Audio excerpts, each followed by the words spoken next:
gonna be at least. And let's.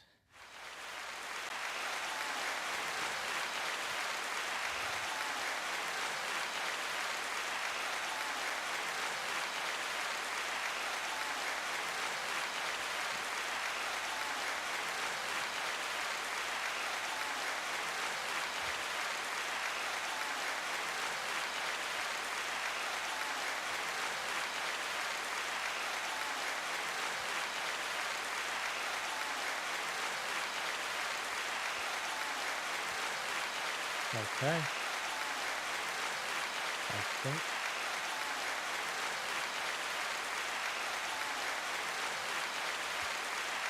I think we're up. And we're up on Restream. I mean, we're up on, I think we're up on,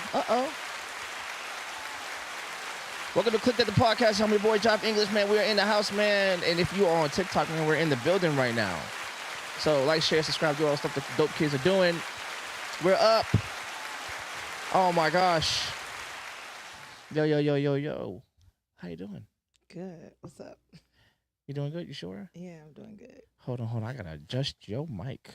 Goodness gracious. Is it not loud enough? No, it's plenty loud. Hold on, give me a second.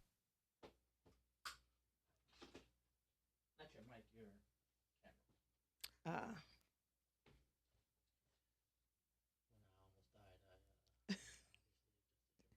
We are so glad you did not actually die, though. That is the good thing. I tried to save you with my arm, but it wasn't enough. You did what you could, which is good enough. It's always good enough when you try. Yo, so I'm your boy Job English. Yo, we in the building, man. I just want you guys to know we're about to have a dope conversation with a new dope person. I want you to introduce yourself to the people, dope person. I'm Shantae. That's all I got for you. That's it. That's it. That's it. That's all. That's it. I'm just myself.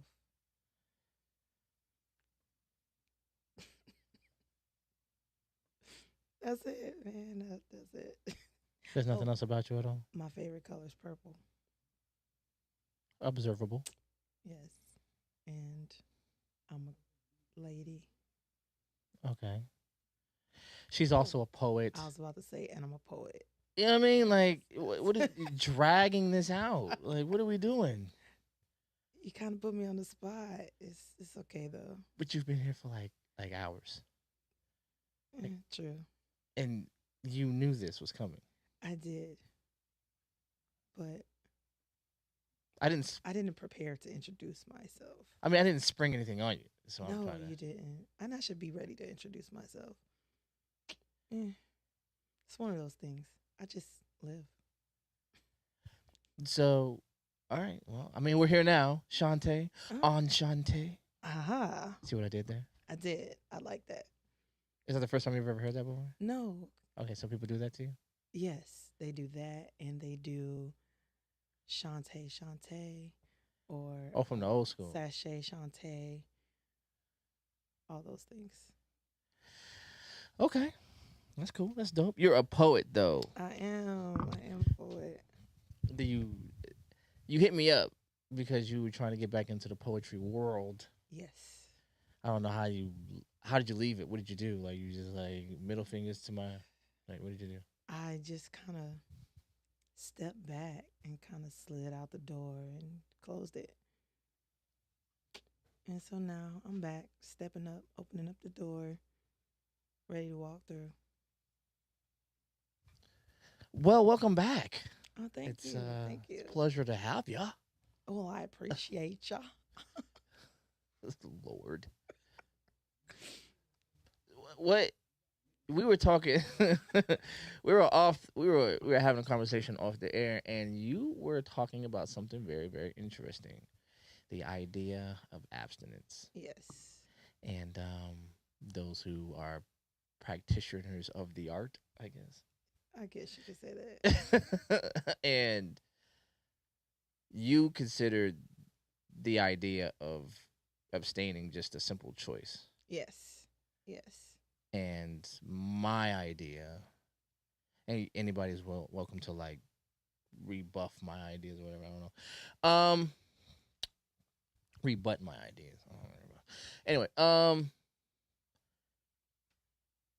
I think it's like a privilege. I think abstaining, I think, is a privilege of those who have the choice to not. They just think of like a little deeper than just the choice in and of itself. It's the you don't have a choice if you don't have if you if you don't have if you don't have options. Like if you don't get to choose A if B doesn't exist. It's just A. Well, mm, although I agreed with you before, I'm considering something now. Please do. Um, What are we it considering? is, I actually think that it is always a choice. Um, whether option A is there or option B is there, there's always a choice. And so, because as a lady, you know, if I wanted to engage in any type of sexual activity, then I could. I could just initiate the act with someone. And if they were interested, then they would reciprocate. And so there's always a choice whether to abstain or not. Does that make sense? Yeah, I mean that, but that's the thing. It's a choice for sure. But like, if you're undesirable, Mm. then what choice do you have? But who makes that decision as to whether one is undesirable or not? I mean, society at large kind of does that. There are people who have just been deemed undesirable for one reason or another, and they have a harder time meeting people, creating, relationships that graduate towards intimacy. And um, it's not for nothing. It's kind of why, oh, scripture says, or if you don't have the desire. Explain that one, scripture. Like, come on, what is that? What is that? What you mean? Um, like just having the, like, and this may be a male centric perspective. Okay. So if I'm not attractive Mm-hmm. at what society has deemed attraction to be, right? Then I don't have a choice to abstain from sex. If women don't want to have sex with me, it's not about me wanting to or not. This is why I think there's a difference between abstaining and abstinence and what they call uh, incels, who are involuntarily celibate. This is not their Oh. choice. This is what they've been relegated to. And if you've been relegated to something, it doesn't. Your choices, your choices taken from you. You see what I'm saying? Now, to your point, I can get it. Like, there's always other options that you can exercise. You get with an escort or something like that. I don't know, but if you're trying to, you know what I'm saying. But that's a moral issue or Yeah. whatever for whoever. But if we're just talking about the normal, natural laws that exist, like if there's something in the way that keeps you from doing something, then you don't have a choice. If you know what I'm saying, I I don't go into that. I don't go to that lake. You can't. They don't allow black people to go to that lake. It's not about your choice anymore. It's you can't. So, like, there's a privilege Yes. in being able to choose that I think, and this might again, whatever, be salacious. Uh, I think typically women don't think about that because it's such a natural condition to be able to choose. It's not something you consider deeply because you don't necessarily have to. I can agree with that. Um, typically, because in traditional senses, the woman is the receiver. The woman is the one that is often being chased, versus as things seem to have shifted, some women have become even more aggressive.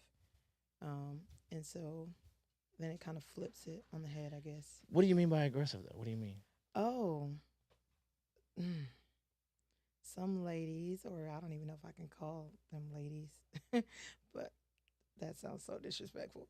But some ladies, if they see a fine specimen of a man that they are attracted to and they want to partake in his essence or partake in of his presence and be his friend or more than his friend, they will pursue him. They will do more than say, "Hey, I'm attracted to you," but even so much as women now proposing to the man. So let me just, because you preface this by saying women are more aggressive. So you Some consider women, pursuing yeah. a man an act of aggression? Is that I think I think beyond I think beyond allowing a man to know that you're interested in him and reciprocating any type of uh, initiation or passes, I think it can be seen as aggression.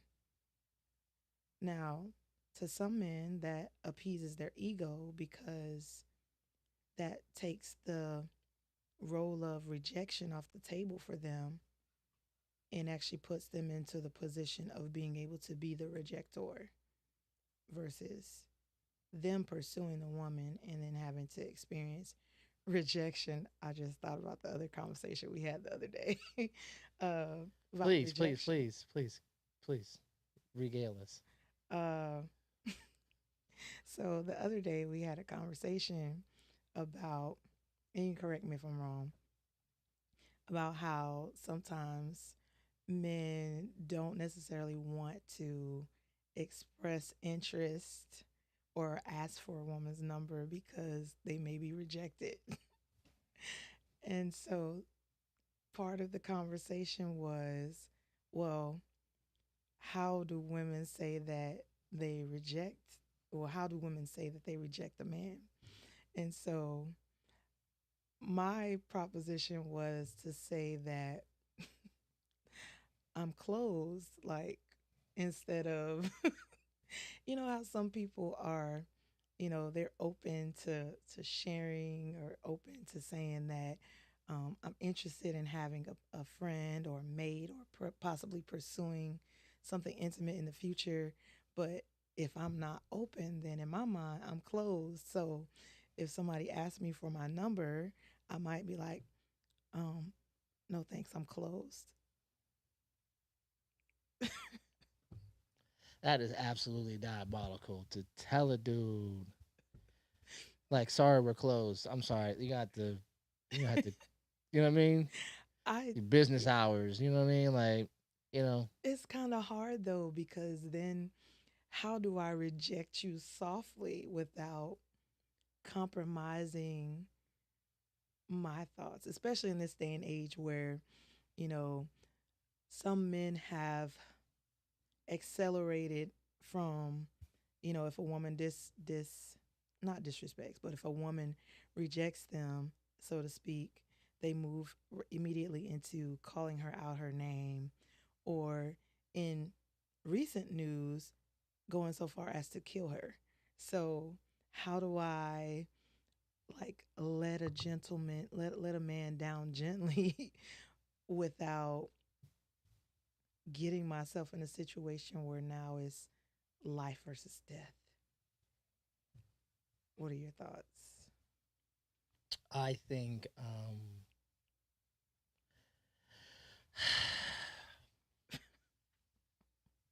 that's crazy. I am not going to say that there has been, whatever, but I think that becomes like an old wives' tale where it's like,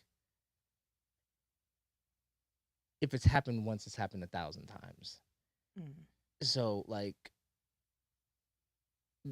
does it happen? I'm sure it does, but I think most men just take the rejection.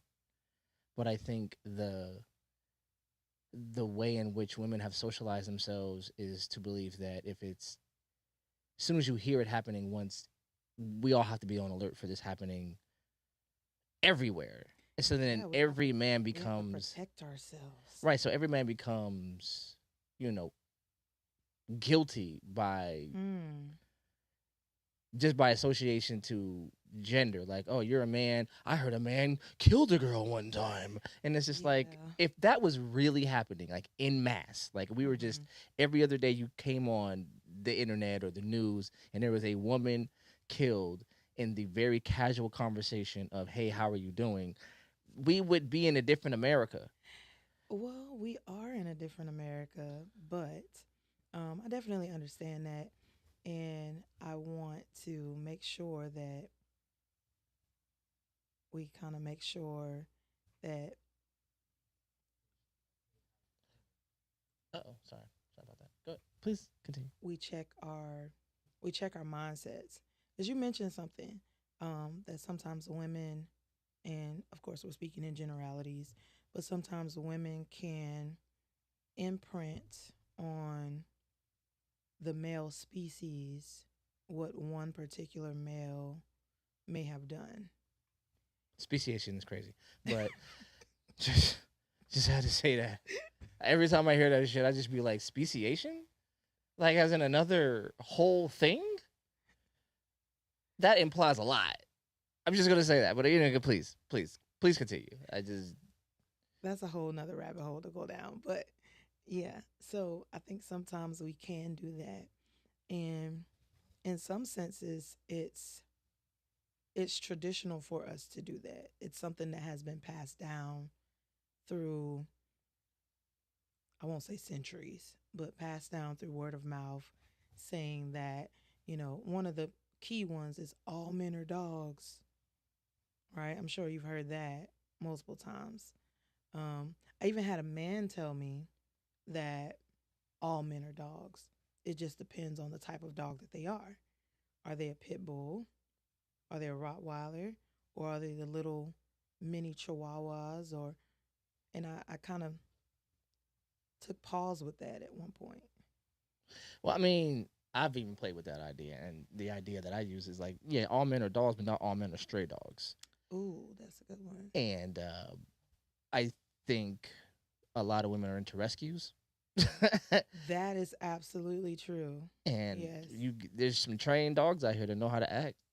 They're Mhm. housebroken and everything, and that's the ability to break a thing and make it act right is sort of the thing. I think like a lot of women like here's a funny thing, and I'm gonna try to be careful. No, I'm not. I'm gonna be salacious. Oh It's the Lord. word of the day. Um, then this is gonna be a great segue into what I wanted to talk about. Like, so you ever seen Lady and the Tramp, the cartoon Yes. movie? Yes. Do you remember the premise of the movie? No. So the premise of the movie is there's a there's a family, a well-to-do family off in England somewhere or some shit like that, and they have a dog. She's like a purebred dog, and they actually get some cats, but they also have a newborn baby.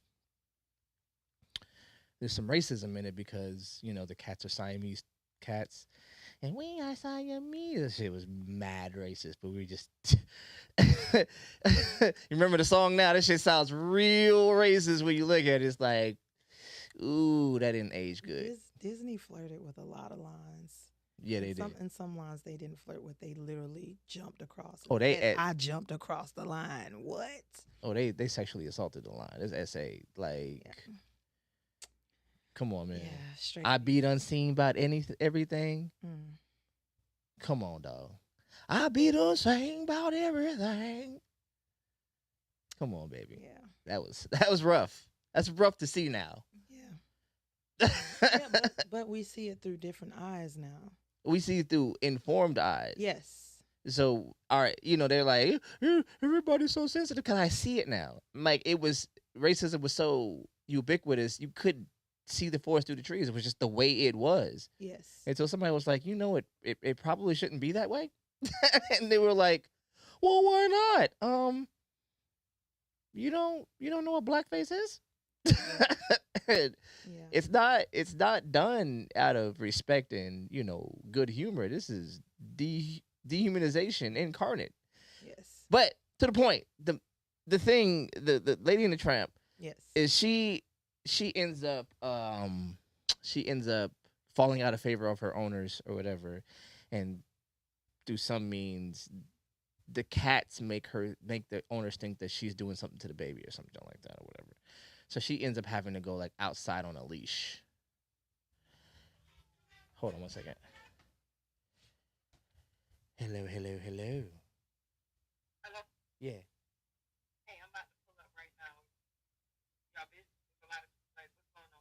No, it's just me and one other person right now. All right. So Bria's about to be in the building, y'all. So no, so when you see the what ends up happening is she ends up going outside and she ends up running into the tramp, which is the male dog, whatever. Mm-hmm. And he's like a mixed breed, whatever, and he's just for the streets. Man. And when she goes outside, like she goes past the purebred dogs that like her a little bit, but they're older. Mm-hmm. And she goes out the streets and she meets this. It's a street nigga. You know what I'm saying? The best way to put it, street nigga, and everybody respect him because he got street credibility and shit.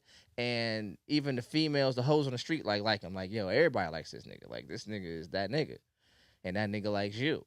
And at first, she kind of like, it's like because she got status because she's a purebred. She kind of like, but he got game, so he kind of like woos her in or whatever. And towards the end of the movie, she kind of like lets him know, like, this is the kind of way I live. And he's like, nah, man, I'm for the streets though. But, he comes into the house and he ends up helping to save the baby with the girl. And then all of a sudden now he has a collar on.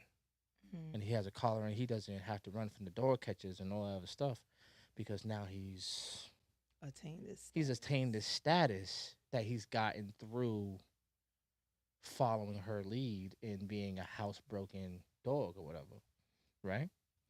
And that becomes like the allegorical statement that you can get a street dude and turn him into a house nigga if you're that bitch, point blank period. Mm-hmm. So now chicks running the streets trying to find them their own tramp to turn into a house nigga. I don't want them type of problems though. But the crazy part is that these dogs are not outside because they can't get in. They outside because that's home. Right. That's their world. Mm. You feel what I'm saying? So I say all that to say, like, there's this desire to be able to almost like break a nigga in order to make him the man you want him to be. You don't want it, like, too many women don't want, or at least it's observable that a lot of women don't want a what we call a good man because they're lame, they're not fun, they're not this, that, and the third. The fun is like in bridling like a horse. Man, listen. If you'd have caught me like a couple years ago, I would have told you. I would have told you. Yeah, I want. Yeah, I want a man who used to be a thug and now he's saved and he lives a life for God. And but his history is that he was a thug, and because I would need that. Now I'm not in that place anymore. I think a lot of women, not all, because not all women are broken, but a lot of women do seek out a man from a broken place. And so, as they seek out this man from this broken place, from this place where, or my daddy wasn't there, or my daddy didn't do nothing, or my daddy was there and he still didn't do nothing, from these broken places, I think that that's what they look for. They look for somebody who resembles what is broken. And so if I take a hypothetically, if I take a broken man and I can confess that at some points in my past, I have had an affinity for taking in broken things and trying to fix them. But that's not my role anymore. And I think once women realize that one is not your role to, as you say, break a man into being a house man or being a house husband or a husband, because a husband is a man who's supposed to band the house together. It's not the woman's role, or at least it shouldn't be, to seek out this man that's in the streets, or even in even in layman's term, even in like blue collar, and you're a woman who makes like six figures. It's not the woman's role to seek out the man and then try to fix him, because the moment that you step into the role of, oh, I can fix him, oh, all I got to do is just love him right, all I got to do is just show him what this life is like, that's not the case for all men. Now, there are some men who absolutely want an opportunity to be the best version of themselves outside of the hand that they were dealt. Because one of the things that you mentioned was that in The Lady and the Tramp, like these dogs, this is their life. Like this is not necessarily what they chose, but this is basically the hand that they were dealt. And so they're living this hand, or they're playing this hand. Well, when given opportunity, some men, not all, will jump at the opportunity to be more because they actually see themselves as more than just the dog on the street, or the dog on the corner, or the man that sells weed, or the man that does this or does that. They see themselves as being a business owner or entrepreneur, and they look for opportunities to move into that space. But when you have a woman who is like, oh, I just want to fix him, then we can actually take on the role of trying to fix things that aren't actually broken. They're just, So here's my question: yeah, what makes you think he's broken? that's what I'm saying. Like, is he broken? Is he broken, or are you guys not compatible? And that's what I'm saying. Sometimes women can look at it like that, like, oh, he's broken, but if I take him and I fix him, and then we can be together and we can be this perfect family, but there's a compatibility issue. So then when this man who you've taken and now quote unquote fixed up, he leaves and he moves on to something different, you're like, oh, I did all of that and blah, blah, blah, blah, blah. Well, no, you weren't originally compatible in the first place, but he did what I think any person would do. Well, let me be careful with that. He did what he thought he should do in that moment, and absolutely took advantage of, not in a malicious way, but took advantage of the opportunity to come up. And so then when the opportunity, or when the obstacles now face each other because you were already not compatible, when those obstacles now have to face each other, it's like, okay, well, I can bounce.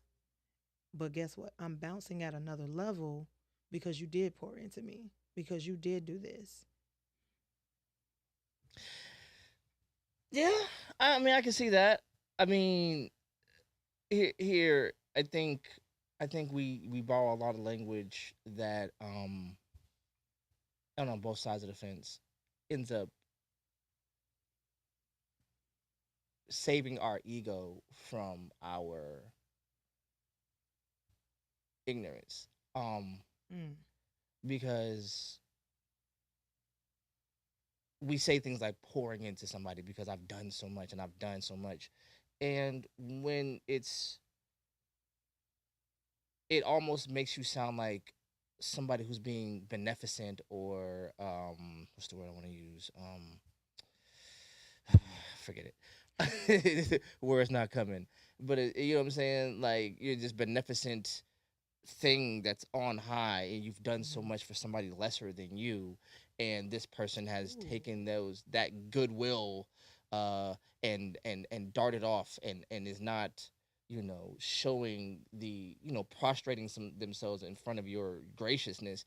And it's like, yeah. no, you had a selfish inclination, you wanted something for yourself, and you thought if you did this, you would get out of it what you wanted. You didn't. If it was about just doing good, doesn't matter what they did with it.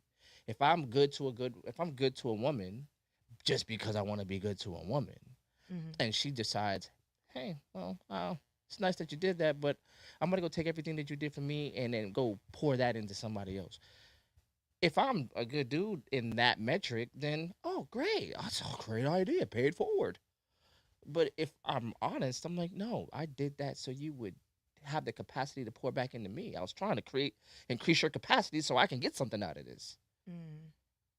It's like an investment.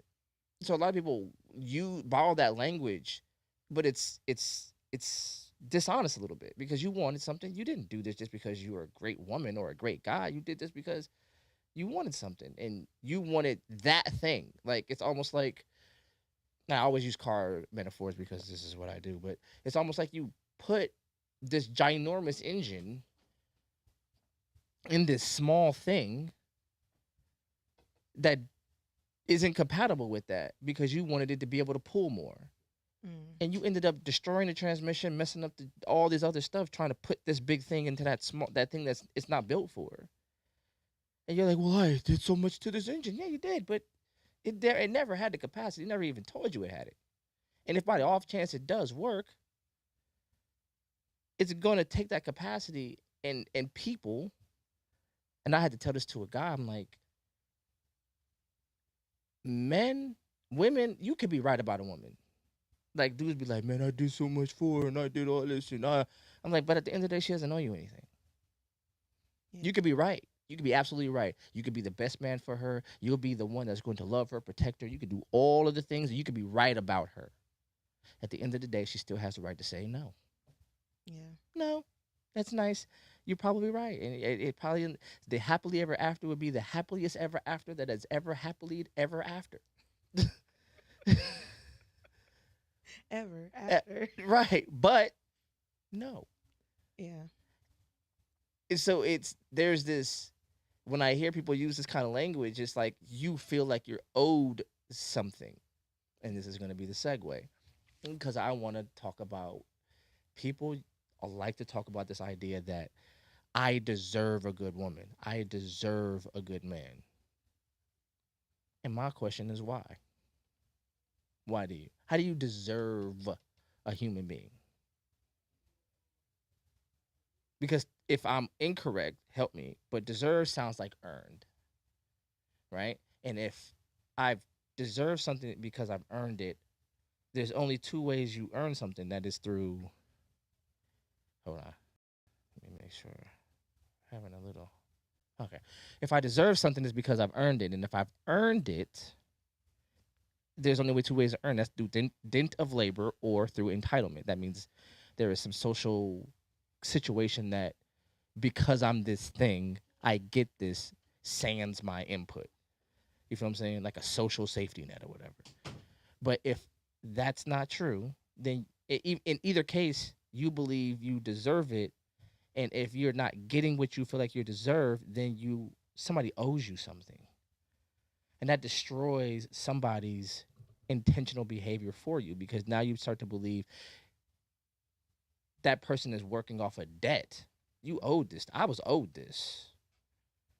I deserve a good woman. And if you come into my life, I don't see how you have poured into me, since we're gonna use that language, as a positive, amazing thing. It's like about time, bitch. Like it's about time these bitches started recognizing how dope I am. I've been out here. And it's like, no, she didn't have to. She doesn't have to. She can stop anytime for any reason, good or bad, and decide to go another direction. And everything up to that point has been a gift.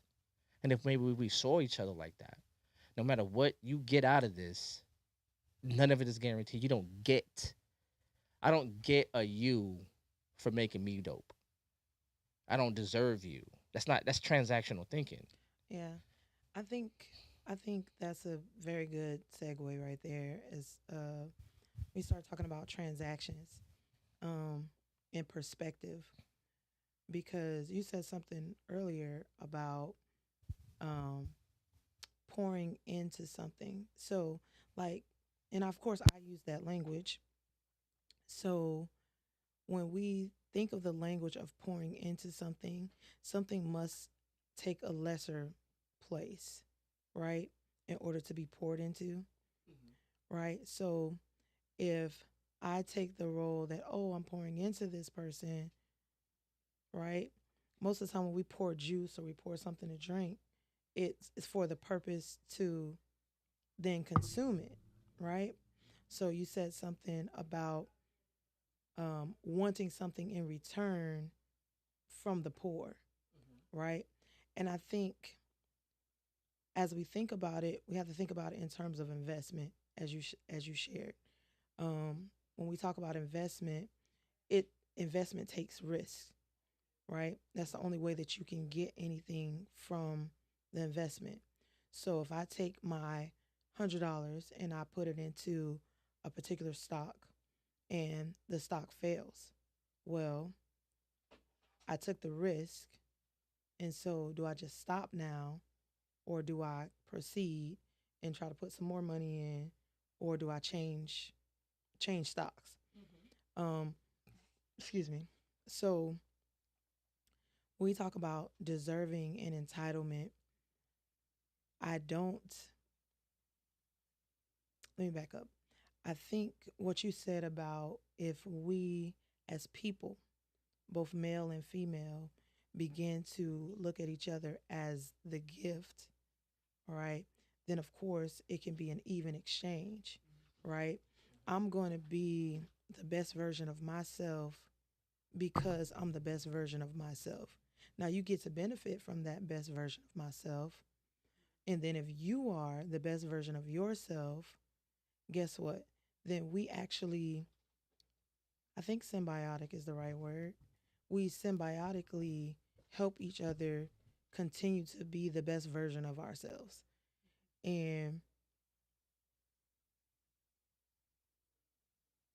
to think about the thought of deserving something or deserving a person, we think about, as you said, to deserve something, you've had to work for it, or you've had to do something to get this particular gift or get this particular thing. But one of the things that I love about just one of the things that I love is about I'm not going to turn this into like some religious thing, but one thing I love about my faith and what I believe is that Christ is the gift. You know, salvation is the gift. And so it's yours if you want it, but if you never take it, it was still yours. It was still your opportunity to take. And so I think when we think about deserving someone in any sense of the word, I think we shift roles, as you shared before, into transactional versus transformational. And so when there's a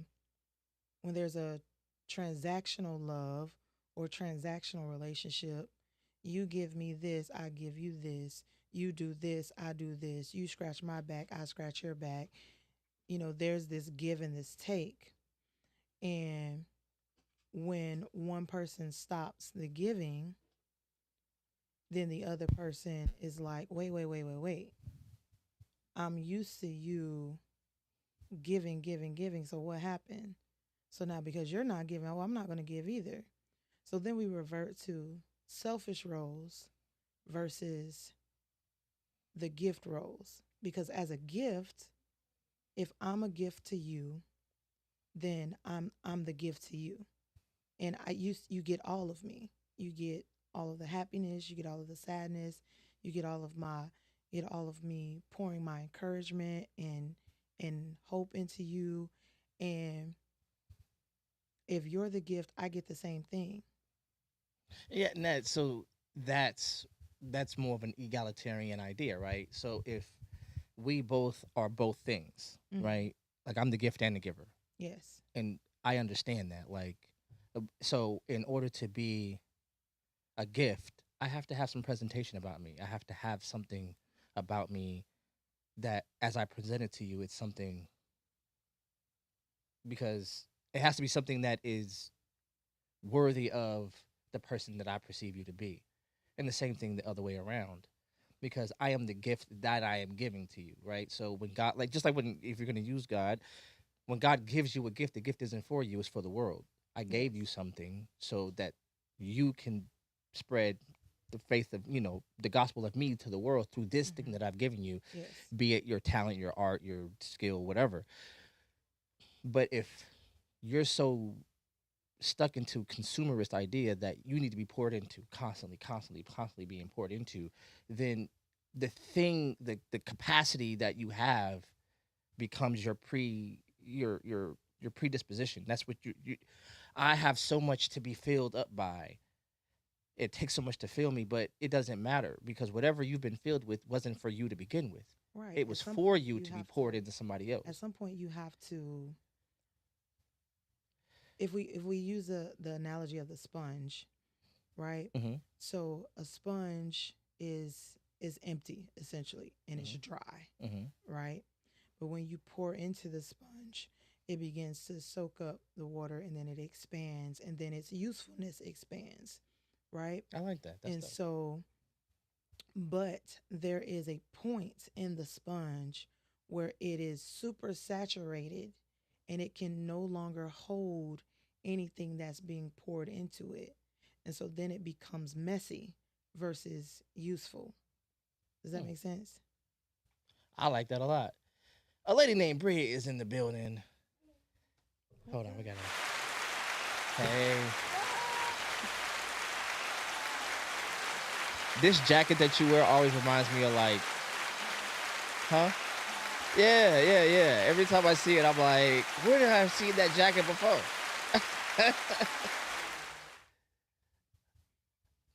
Boy, you looking a little slim about the neck and the face region.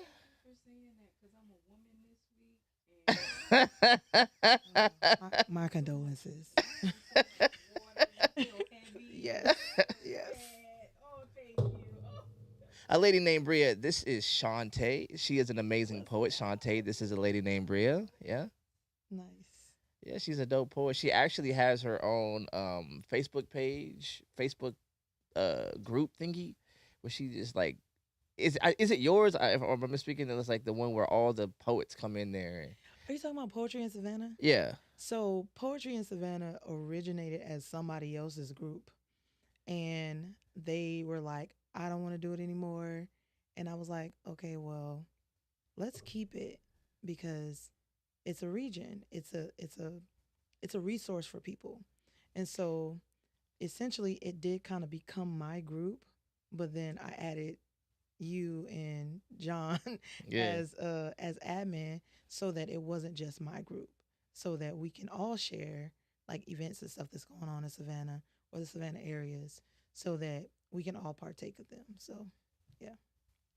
So yeah, she hit me up, as a matter of fact, and she was like, "I want to get back into the poetry scene You make it sound so bad. because I've been out here, you know what I'm saying, thugging and bugging." And she came back into it, and so she came out to a couple of events. You were at the thing last night with Jacob Evans. Yeah, Yeah. so Yeah, that was pretty dope. you should have been out there, lady named Bria.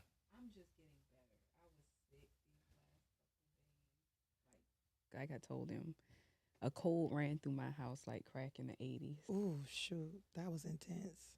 And then I started cramping. Oh, that's even more intense. Yeah. I understand. Yeah. I'm so glad you're better. Thank you. Yes. And I'm glad that my neck and my face look skinny. Does it really? Yeah, that's why I said it. It's Yes. just- yeah, And I I saw haven't your been to thing the the other day too. gym. You was walking, strolling through the park one day. Yeah. Yeah, I saw you. You know Yeah. what I'm Well, you know, Savannah has some really nice trails, saying? Mm-hmm. like that's going alongside Truman, so you can walk along both sides of Truman, and it's like a little trail through the woods. Not too bad. You walk those trails by yourself? Yeah, it'd be early in the day. I do. Okay. I do. Be safe out here in these streets. Yes, ma'am. I will. But no, actually, I didn't know that there were trails. So you've introduced something to me so that Yeah, I need to explore that. it's pretty nice. Like it's a Daffin got an extra trail.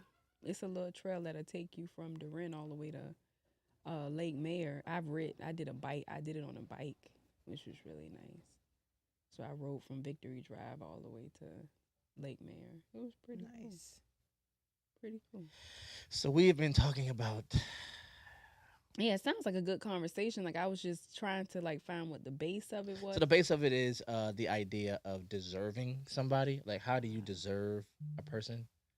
Because when people be like, "Oh, I deserve this," because people do things like increase their personal stock, as she was talking about investment, in getting an education, getting this dope job, buying this house, getting these cars, doing all this other stuff, even personal health, all becomes a projection of status in order to say I deserve this thing at such a high whatever.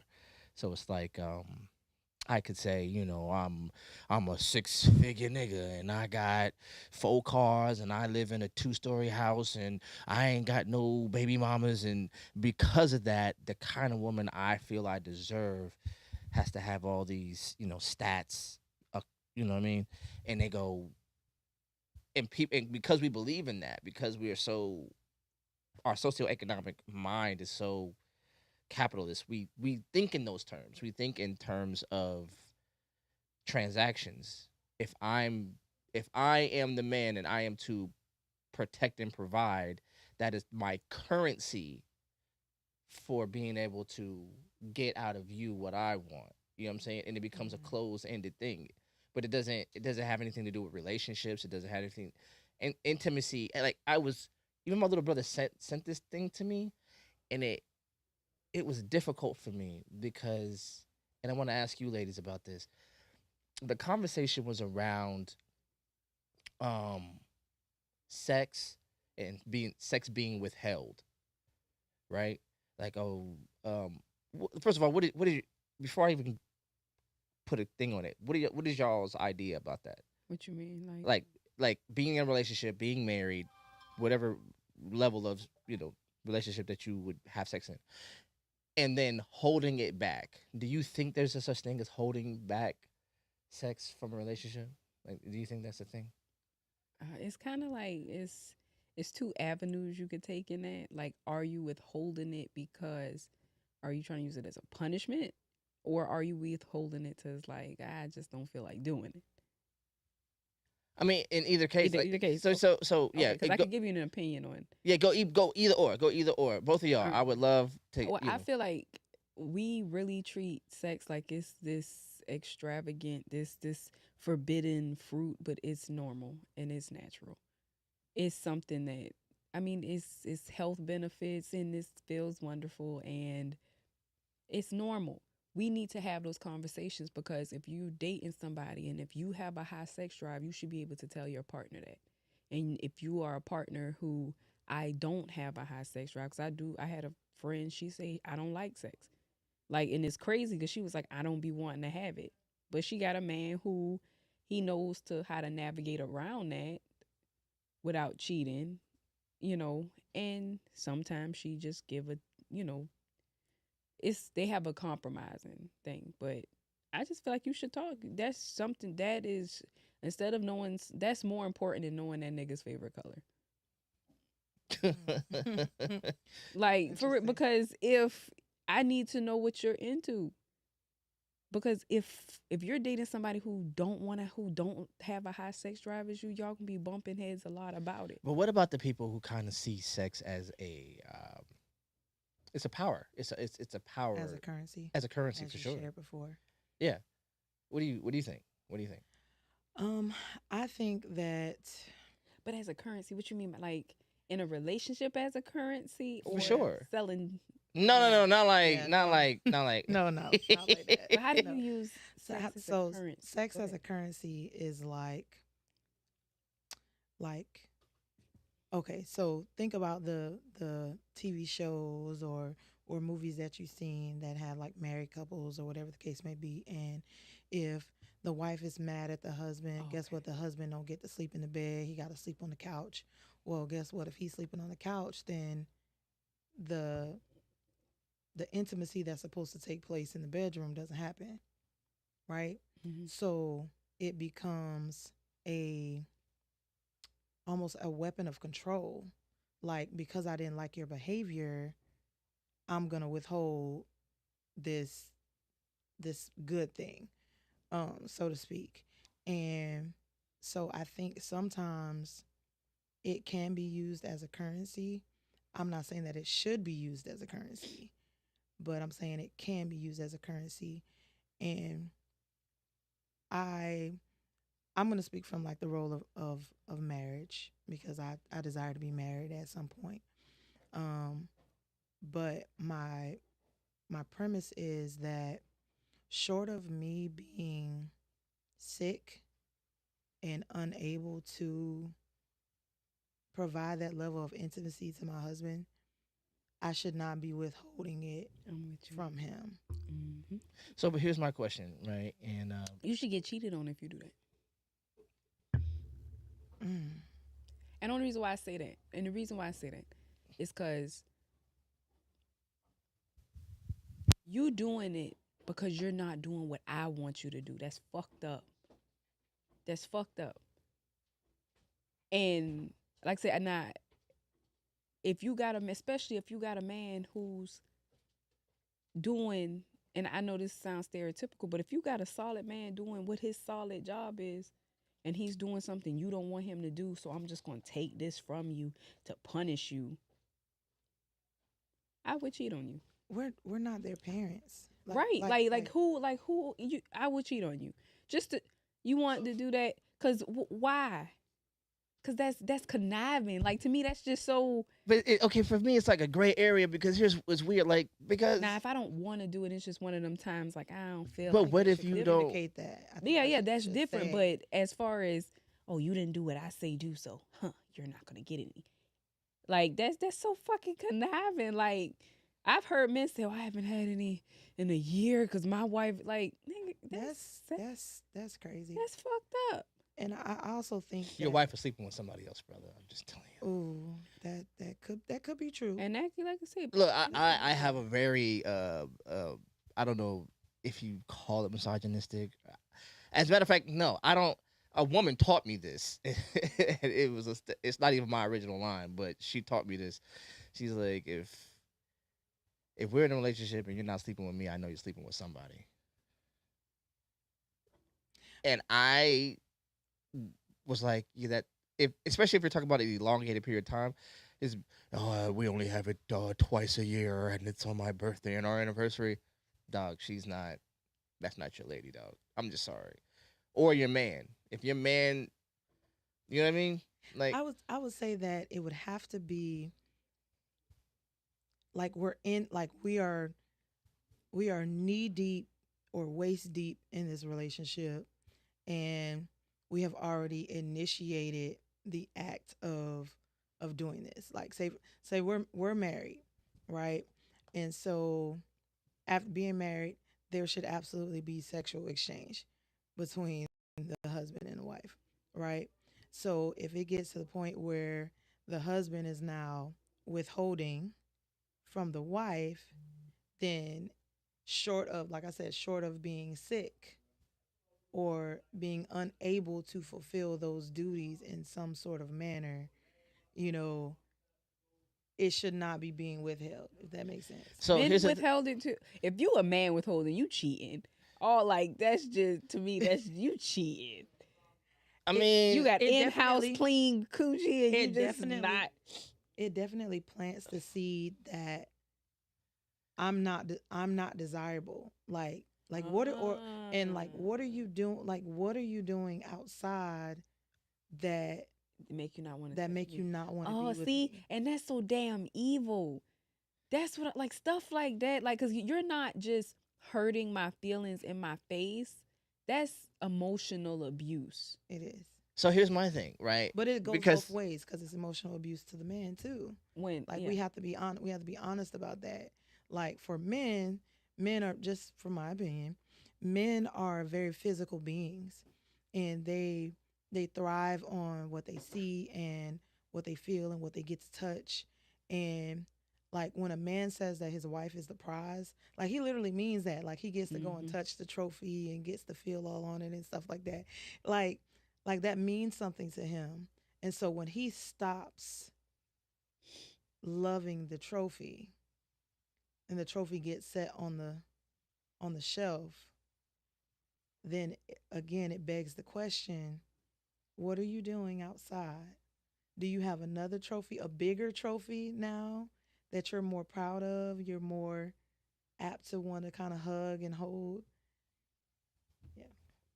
Or some guys who I get, this was an They just episode want multiple belts and multiple that trophies. Like, that yo, and sometimes like you get this trophy and that's what you see it as because it's this you do sit it up on the shelf in your mind. You put it on this pedestal, but you still like the little hood rats.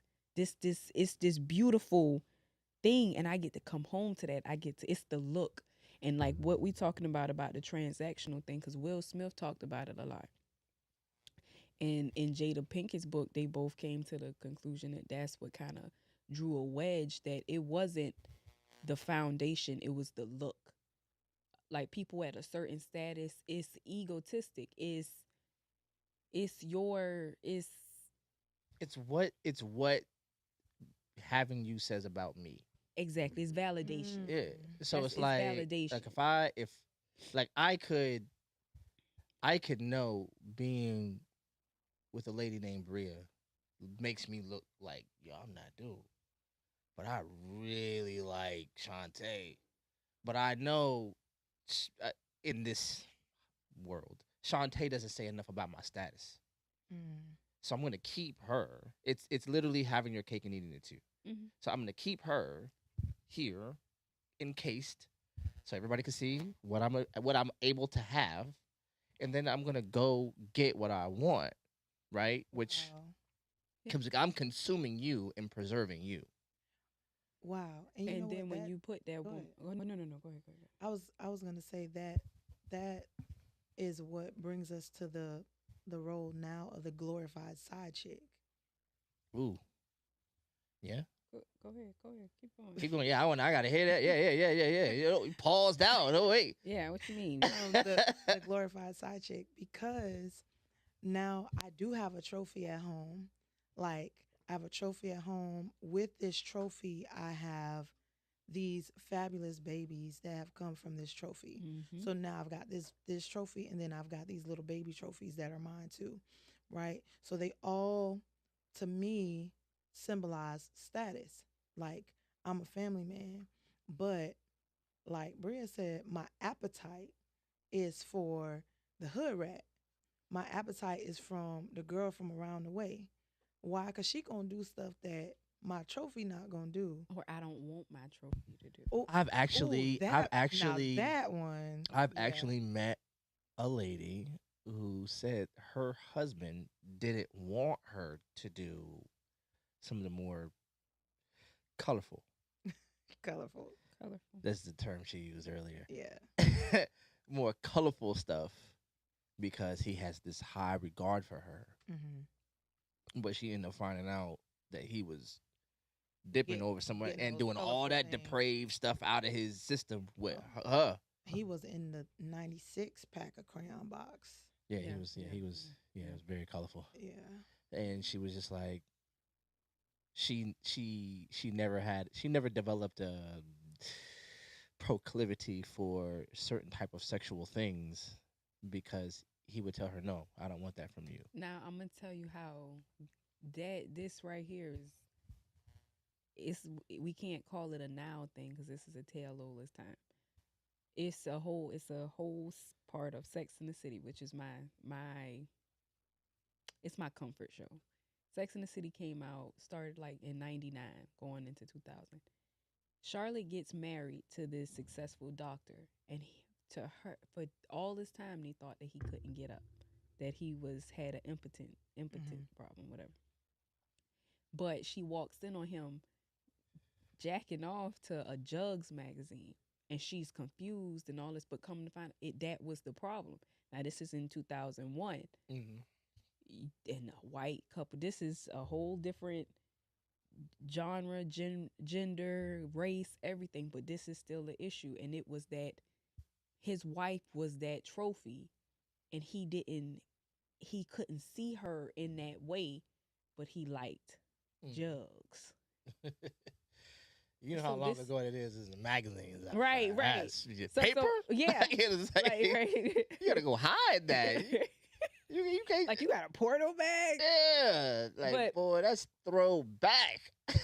it's that's what's been going on. Like a lot of men, like their wife, you want your wife homely and all dressed in all just baggy clothes because you don't want the So here's my confusion, right. because we talk about intimacy as almost like a right or or a duty, right, to your significant other.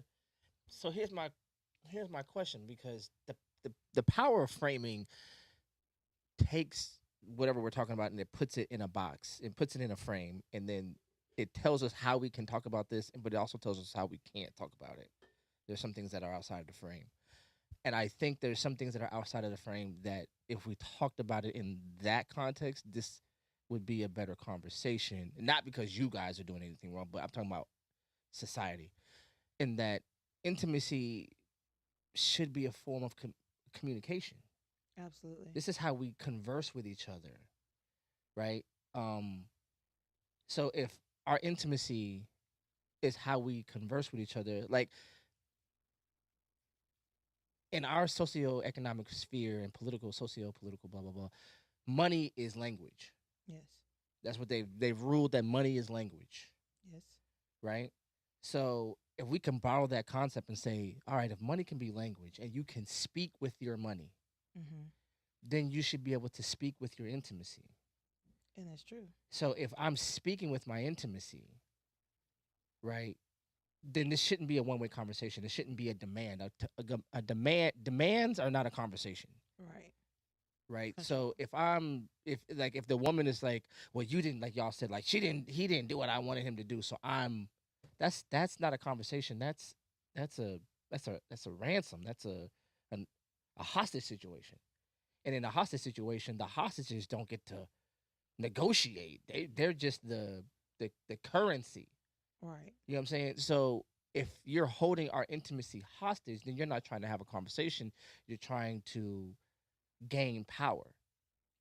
Does Right. that make sense? But if we're having an intimacy as a conversation, then that means there's two people that see each other and say, this is how we're going to converse. Because there's different levels of conversation. There's financial conversations, there's parental conversations, there's adult conversations, and then there's intimacy conversations. And if we can understand that the way we talk across these planes can inform each plane, you know, like, like, dang, you really,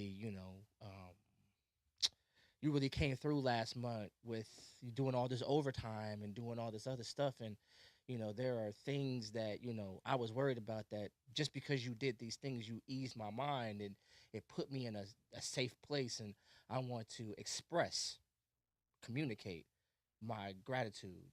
And this is the way I want to do that. I really want to, blah, blah, blah, blah, blah, whatever that is.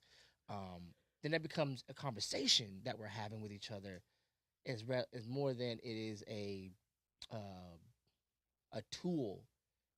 You know what I'm saying? Right. So I want to say definitely intimacy is a language and we absolutely should be communicating, but intimacy doesn't just start in the bedroom. For Like sure. like you said, it has to start in those conversations with the way you look at me in the morning when you wake up, the way you speak to me when you come home from work, or the way I speak to you when you come home from work, or those little text messages throughout the day. Hey babe, I'm just checking on you. I love the way that, like you said, I love the way that you decided that you was going to pick up some extra time, like to make sure that the financial needs of the house are met. Like I love that. And when you get home, I want to share my appreciation with you when you get home. Like it's a conversation, but when it moves into transactional where you haven't talked to me all day, you haven't asked me about my day. I've been home with the kids, or I've been at work and then I came home and dealt with the kids.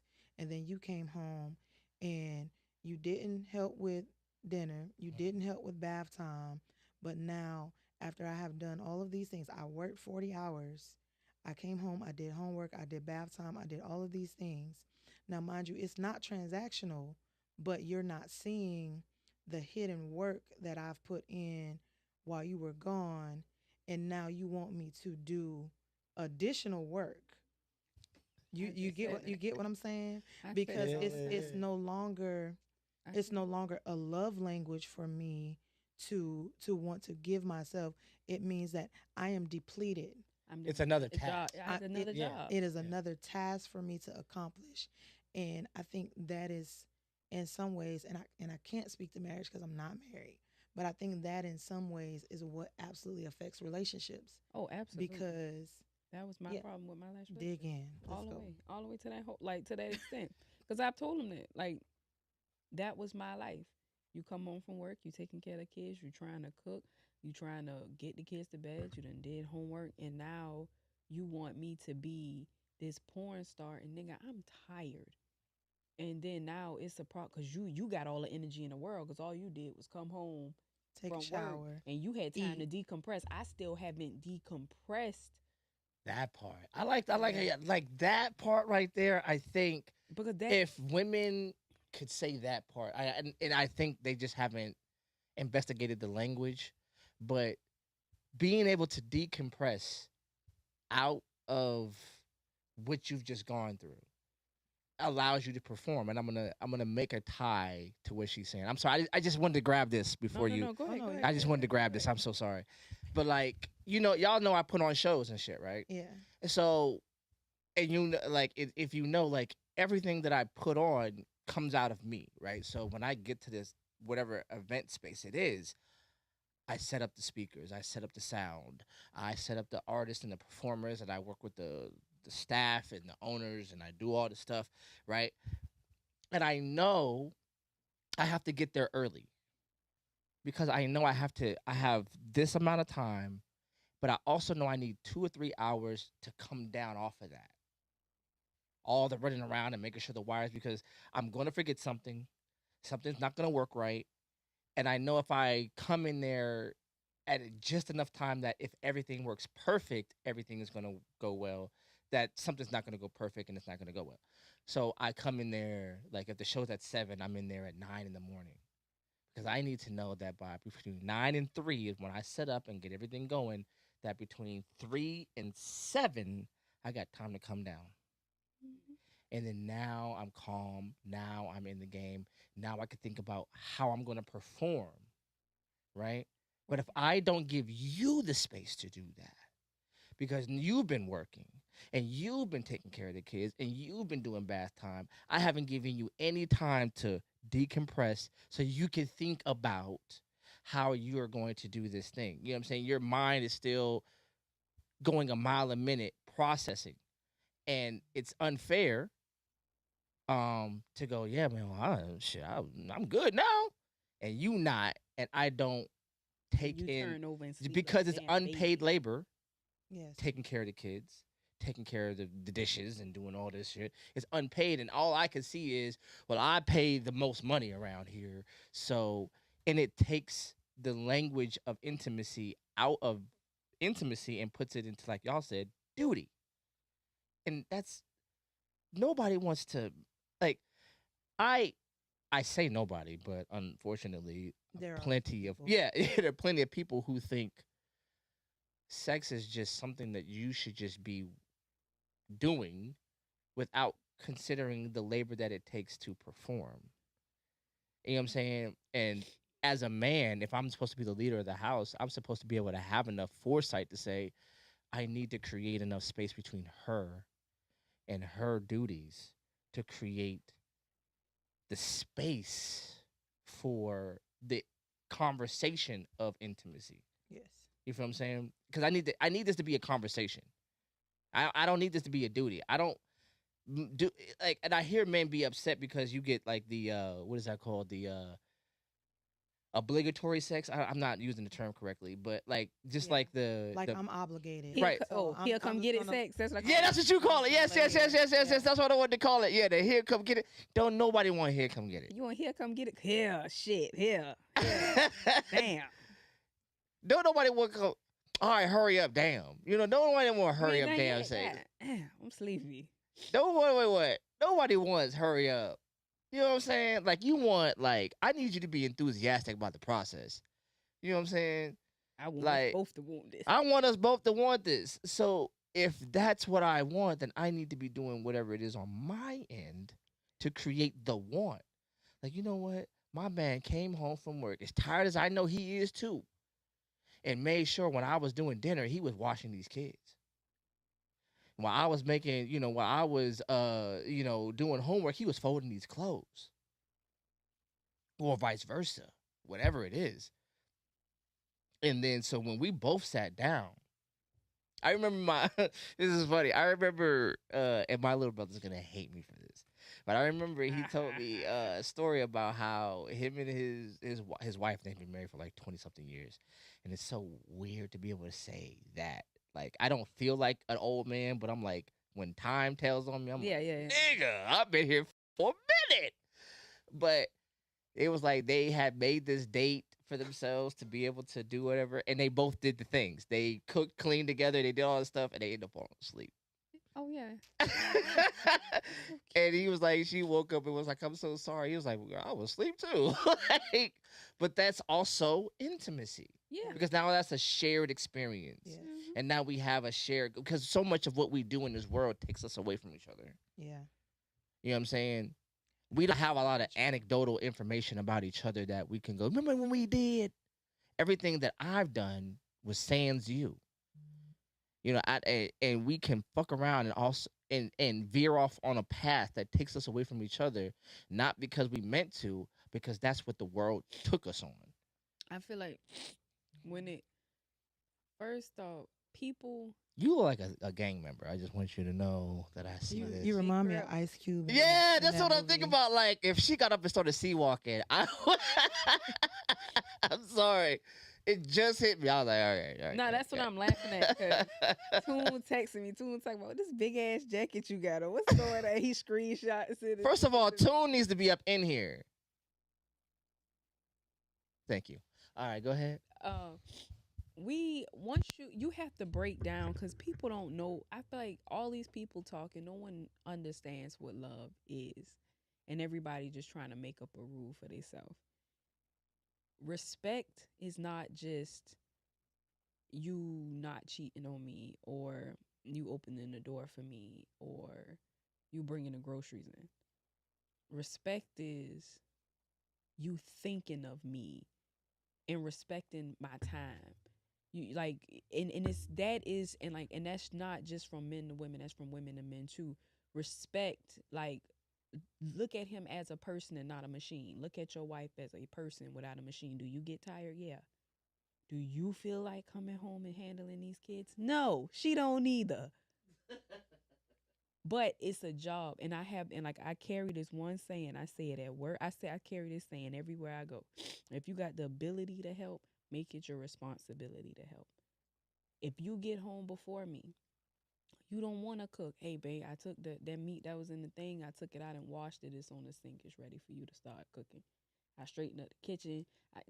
Because the name of the game, because all of us are switching hats. When you're married or when you're in a relationship and you have children, you wear the worker's hat. Soon as first off, you got on the mom hat because when you wake up in the morning, you getting kids together. You switch that hat and put on your worker hat. You get off work, you switch that hat, you put back on that mom hat. And then when you switch that, you have a marriage hat. You have the wife. So if this is just an everyday thing. This is your everyday life.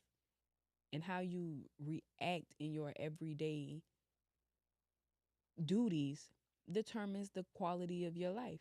So, hey, the name of the game is get these kids straight when we get home. If I'm cooking, go ahead and help them get on with homework. or vice versa. Whoever wanted it don't have to be a certain role. All right, the kids in bed. Now by 6:30, 7 o'clock, the kids can do whatever they want. They got time to chill and decompress from their day. And now, Ooh, that was a good one because I don't think we think about that part. yeah, These kids have everybody, been ripping and running all day, they're and they need to they're decompress people. too. They're Yeah. people. And like I Ooh, Lady Day Bria. say, once we Hold on, get hold on, hold on, hold on. Let me just go ahead and just do this real quick. Go ahead, Lady Day Bria. I think because we because we really treat act children like tasks little, instead of people. Yeah, for they're sure. people. Yeah. And that's what I like. In some, like when we come home, and this is just for me, you got about 20 minutes before we start homework. Go But here's the 20, thing. 30 Here's the minutes. thing, and I really want this lady over here in the corner, Shantae, because Shantae is a professional educator. Oh, nice. Yeah. Thank you for your service. Man. So definitely, you making it hard on us is what you're really doing. All that damn homework you be sending home with them kids. I'm sure. And look. Oh. I ain't in school. You got me trying to Google answers that I haven't thought about I in swear to God, 45 'cause years. my daughter came to me with math homework. I cussed her ass out. Don't get me started on math. I don't have no comments on Oh, math. I cussed my daughter out None. because that was disrespectful. Why the hell you bring me some shit like that? I'm embarrassed. And then look, they got new methods of doing math. I'm And like, that's why I have no comments on math whatsoever. No comments on math. like we gotta do this new method. I'm like, y'all don't just carry the one. Y'all don't carry the No. one no more. Nah, It's really about critical thinking now, and they're pushing critical thinking even down to elementary school students. And so, yeah. But you said you had something you wanted me to answer. Please. What was the question? What was the question? Wait a minute. I was having too much fun. And no, I promise you, I was like, as soon as because I like what she said We were talking about about decompression. because the idea of decompressing doesn't get talked about as much. And being able to come down from your day. And you are a complete professional. Like you're a complete consummate professional. Like you educate tomorrow. Monday. I mean, it is what it is. I mean, I made it sound a little poetic. That's what we're all poets here. Right. Don't be brand new, please. Bria, you a poet? I am. Oh snap! I love it. Okay. Yeah. So we I digress. we're all speaking the same language in here. I appreciate you. I appreciate you. We appreciate you as well. Yes. That was attractive. I appreciate what you did there. Oh Lord, Smitty made me talk about polygamy in a second. Okay. No. Look, I am not foolish enough to think I can handle two grown women who are women We'll talk at the about same time. because I really want to have a conversation on that because I couldn't do it neither. But we talk It's about it's that. it's no. Yeah, we're gonna do it another time. Yeah, because we'll go down a whole rabbit hole. I'm talking about a deep one. Yeah, no, it ain't that damn deep. No, it's not that deep. No, it's not deep at all. Absolutely not. But it's just like I said, the mental. Like well, fine. I will go down into a deep rabbit hole. I've actually had two women in my life. Two women who have nothing to do with each other, who both have insinuated I would be good at that. And I said, no. absolutely not. And they both said, these are two like years apart from each other, said, and that's the reason why. Because you don't see it as a gift, you see it as a responsibility. And I'm like, because who wants to do that? Women are whole human beings. And if I'm basing And a woman on her period and you are on your period and attitudes flying, that shit. Because I don't believe that two women cannot stay in the same house. Like a woman and a child. But two women can't stay in the same house. and there are men who think that same way about manhood. Like two men can't share the same woman. If you dealing with a woman who knows who she is, we could say know your worth if that makes you feel better. But if she knows who she is, she says the same thing. Absolutely not. Right. Because it's like It's not even in. it's one me for one you. Right. And unless you got a whole nother you in the closet that I could use when you using this nigga for that bitch, then the answer is absolutely not. And I say that as a father of women. You feel me? Because I'll be damned if my daughter came to me and told me, oh yeah, my husband has I gotta go see this man. Me and this man gonna have a conversation, and at the end of this conversation, you gonna have a new man. I told you to go down a rabbit hole because it's a movie. It's called Savages, right? It's a Tubi movie. No. Oh, It was a movie. No. You Did gotta you look say it a up. Disney movie? No. It was I don't know. No, it's not Disney, but it's a movie. It's called Savages. It's a good movie. But it's in California. It's this girl and she is amused to these two. They own a dispensary. Of course they sell weed. One is a military vet and one is like a poet and a philanthropist and he's the brain. that is the word I wanted to find earlier, and I could not Philanthropist. find it. Please continue. I'm sorry. But she's dating both of them. And then you would see in the movie where she was like, when I need rough, I will go to, and when I need passion, and like they have this wonderful little whatever they have. But of course she gets kidnapped and then they have to like it's a whole movie. But you know how there are multiple like realities they say. The fact that you said, "Of course she gets kidnapped," like, what else Okay, could have no, happened? no, because it's a There plot. has to- It's there a has plot. to That's a be plot, some okay, conflict okay. It's a in plot. the So movie. like I say, like I say, they're dealing with drugs. It's Oh, okay, for sure. but in the multiple realities, one of them Brias, she could live their life. You feel like This you feel one like you could do here- it. You feel like you This could do one it. here can't. Oh, okay. But yeah, I mean, In cause an alternate universe. an alternate universe, I probably like. That seemed like a lot of work. It probably wouldn't be like a long term thing, but that would be a story that you would. Like a stint. Yeah, like that. That'll be a. I did it for about 6-7 months. I did it for Yeah, like a little while. I just want to see. It started what just it's getting a little too much. Yeah, I was tired. Not even in alternate realities for me. No. I could. I mean, because I just like when I think about like I don't like I've raised nothing but daughters, and I think what's funny is as they matriculated into their womanhood and had their became women. Uh, I never dealt with the attitudes and the behavioral problems because they just didn't bring that to me. You know what I mean? And for a weird, just something to notice, the idea of PMS and all that other stuff, I've really only dealt with like the hardest brunts of that with women who didn't have fathers in their life. And that's gonna sound fucked up What you mean, like?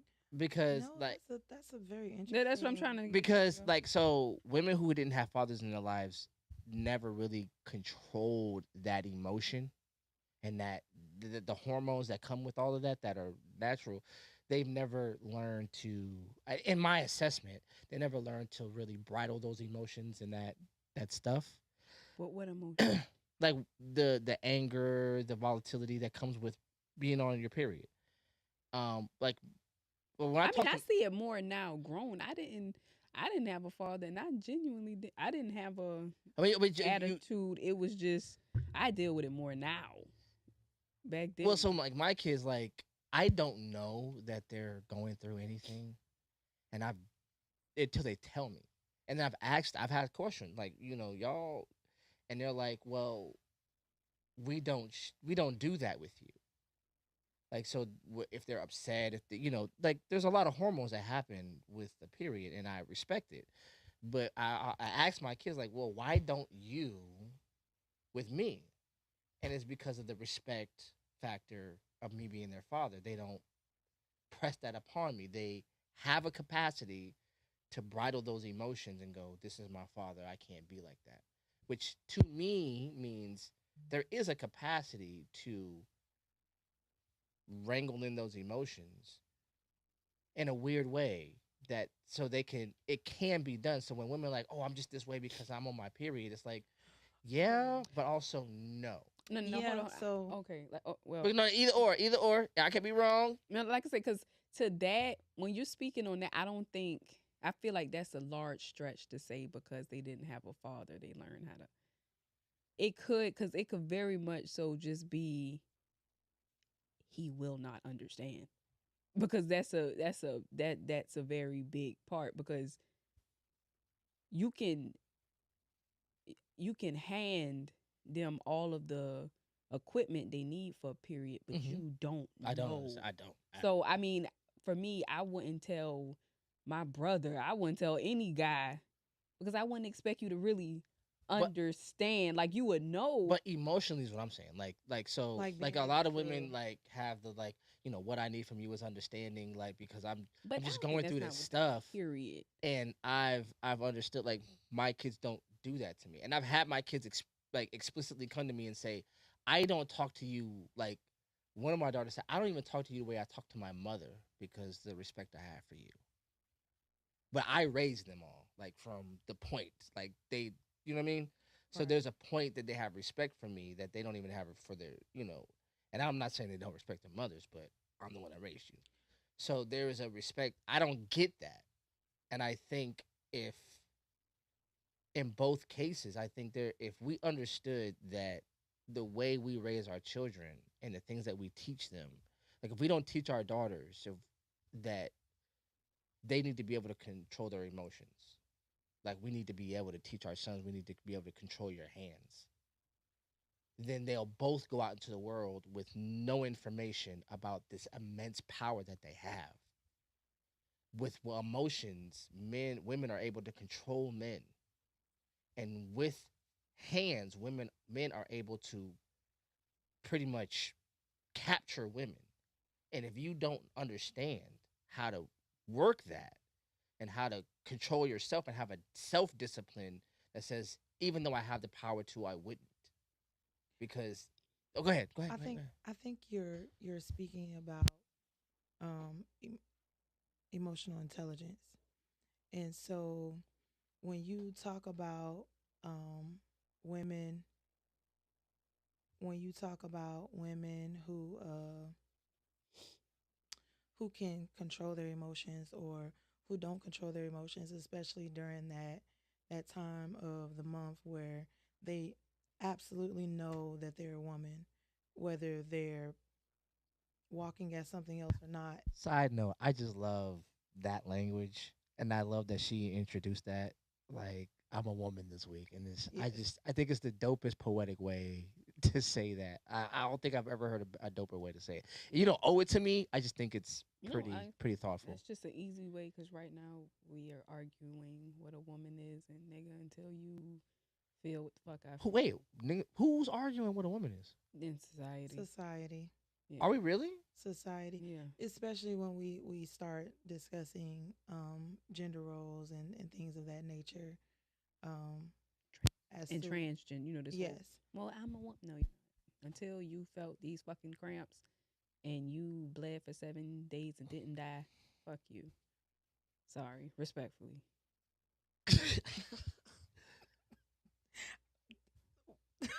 I yield the floor. um, I don't know. wow, I mean, um, yo, that's a strong position to take, but I don't disagree. yeah.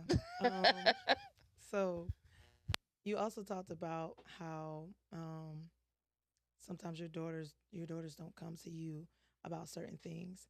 I think you're in a unique position because you have all daughters, and so they have each other as well. Mm-hmm. So even though they can come to you, you have expressed that to them, they know that they can come to you, they may choose another avenue, such as their sisters or their mom.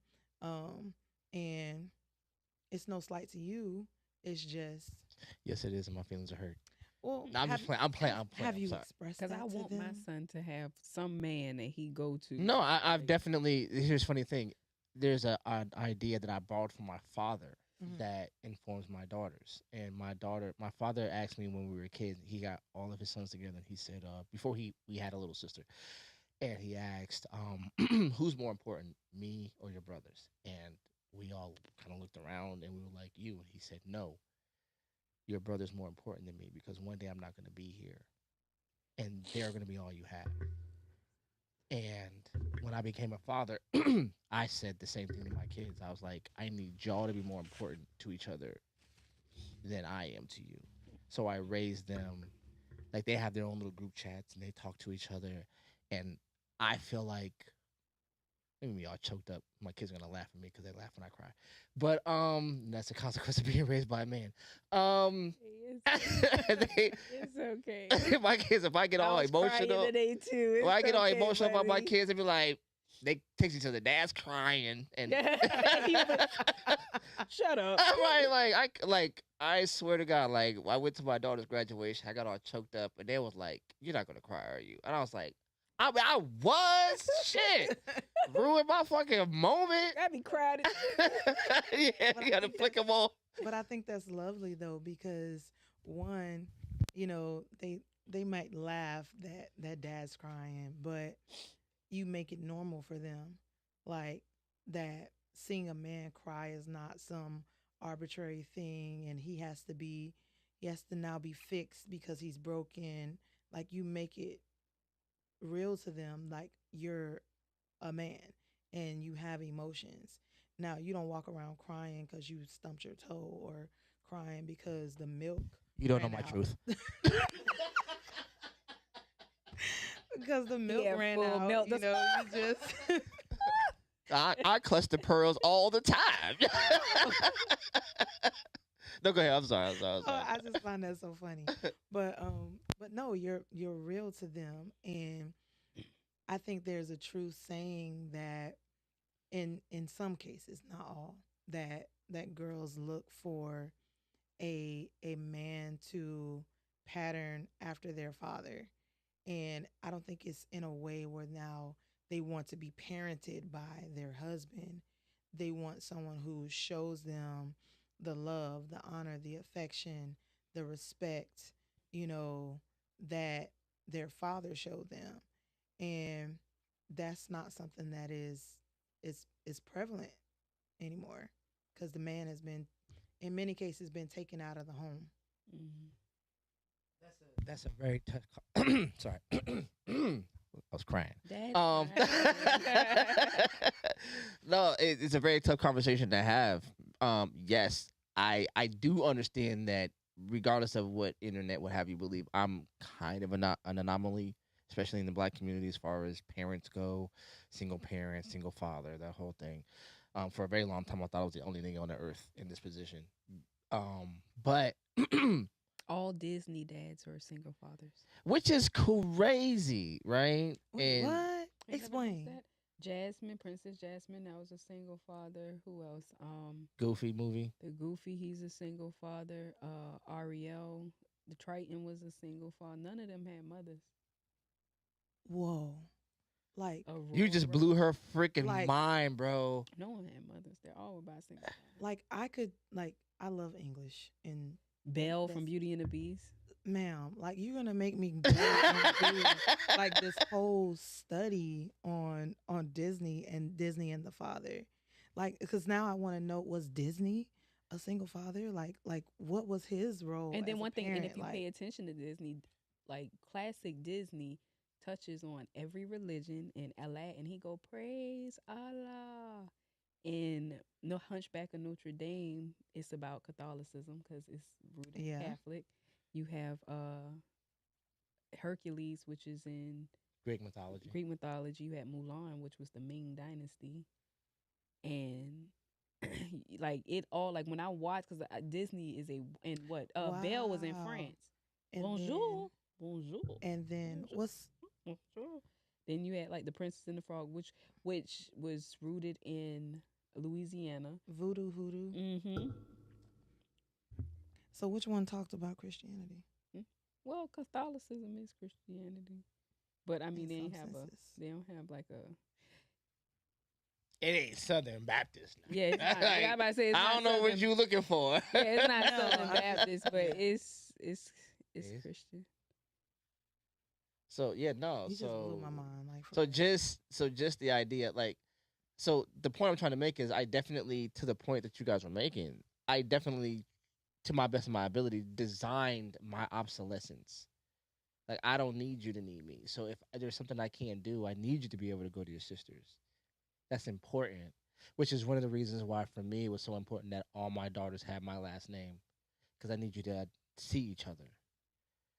Because not all of you even have the same mothers. So there's a common thread that you understand. there's a link between you two. Mhm. You know what I'm saying? So it mattered to me. So there, like, there for a little while, my 17-year-old was not talking to my oldest two, and we just had an event where we all came together. It was my grandson's birthday, and the minute they all got into the Grandson's same crazy. room, yeah, it is crazy. When the minute they all got in the same room, all the things melted away, and they became. And I was like, that gave me peace. Like, I need this to be a thing. When I leave, this has to be here. I need that. You know what I'm saying? More than I need you to, cry at a funeral or some silly shit. I need this. That's how I sleep well when I get out of here. Is knowing that this thing exists. So yeah, there's stuff about their periods and there's stuff about their hormonal whatever they're going through. I will never know, but I have peace in knowing that they found an outlet that is secure. You feel what I'm Positive, saying? yeah, positive outlet. Yeah. And so yeah, no, I don't take that away from you. I'm just saying like in my idea of it, because whatever they don't, I don't know. I can never identify, so they don't bring that to me. They don't put that on me, but they understand that there is a more positive outlet than pushing the anger on somebody who could never understand. And I think maybe if women understood that in their marriages, your husband is never going to understand that. So this is why we need more extended families. So you can talk to your sister, you could talk to your auntie, you could talk to your mother, and then not just beat your husband up for not being able to understand. Yeah, but we also have to have healthy extended families because if I am if I'm hormonal and for some reason my system has shifted because women's cycles do that. They just randomly reset themselves sometimes and it's crazy. But um so if I'm hormonal and I don't realize that I'm hormonal and I'm hormonally angry and I go and I talk to my sister, right? And I tell my sister something about something that my husband did, not in a way to like tattle on my husband or anything like that, but to actually get like some insight or whatever. But I'm hormonal, so because of my hormones, everything is amplified, right? And so then my cycle starts, and I'm like, oh, yeah, it really wasn't as bad as I thought it was. And so then I go back to my sister, and my sister was like, nah, he a dog. No, man, I need you to be healthy and whole enough for me to share even the smallest thing. And then because I'm mature enough to come back to you and tell you, hey, that's resolved. Like we can move past that. You know, you you get it. But I also think that that's why a lot of married people will tell you don't vent to other people don't vent to other people because once you move on, like you're good, you're straight, everything is hunky dory, so to speak. But they're still holding on to the fact that, girl, he ain't buy you no flowers. Like, come on, like he had a hard day at work. He actually bought flowers, but he tripped on his shoestring and fell in the parking lot, and he didn't want to bother me with that whole story. So he just didn't come home with the flowers. Like, Yeah, I mean, there's just a lack of humanization that happens when things become transactional. yeah, So if it's absolutely. just about what you did, I don't care about what it took for you to get it or to do it, and that bleeds into what we're talking about, sex, right? Yeah, Because I don't care what it takes for you to be able to get to this bedroom. I just need you in here, and that turns it, like y'all said, into a duty. And it's right. like now And it you be, shows up in the sex. and but it also shows up in how outside of the bedroom now you have I don't know, grudge. What's the word? Reservation. That's not the word. A resentment A towards resentment Yeah. towards It's, somebody who made you do something outside of, mm, you know what I'm saying? Now you're walking around with resentment towards your partner, and now it's showing up in how you do the things that we're supposed to be able to do together. right. You know what I'm saying? And now it's you know what I mean? So see, that was my whole last major relationship.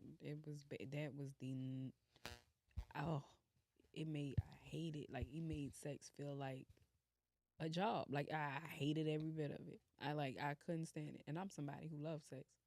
So for you to make me hate it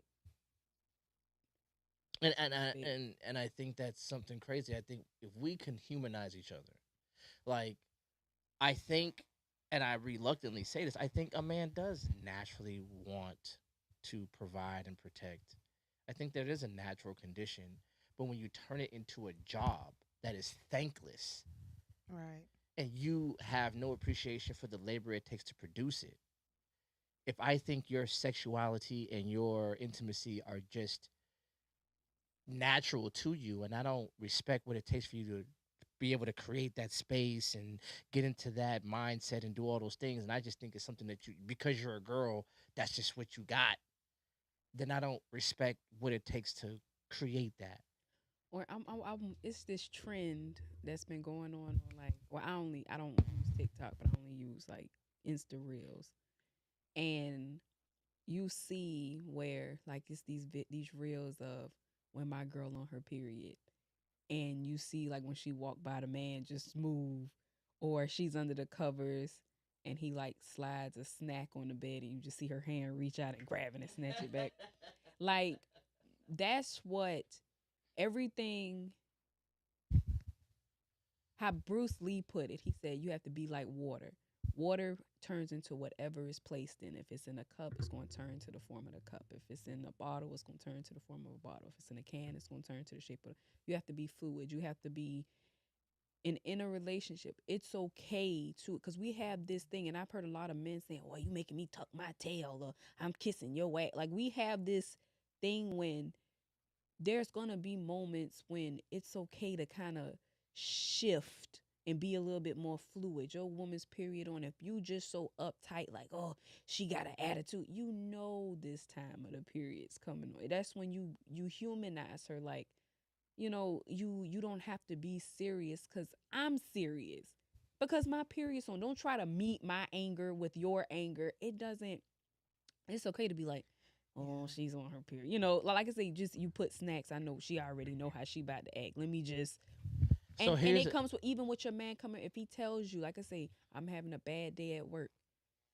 I love you. So even though, yes, today you usually will help with this, that, and the third, it's okay, baby.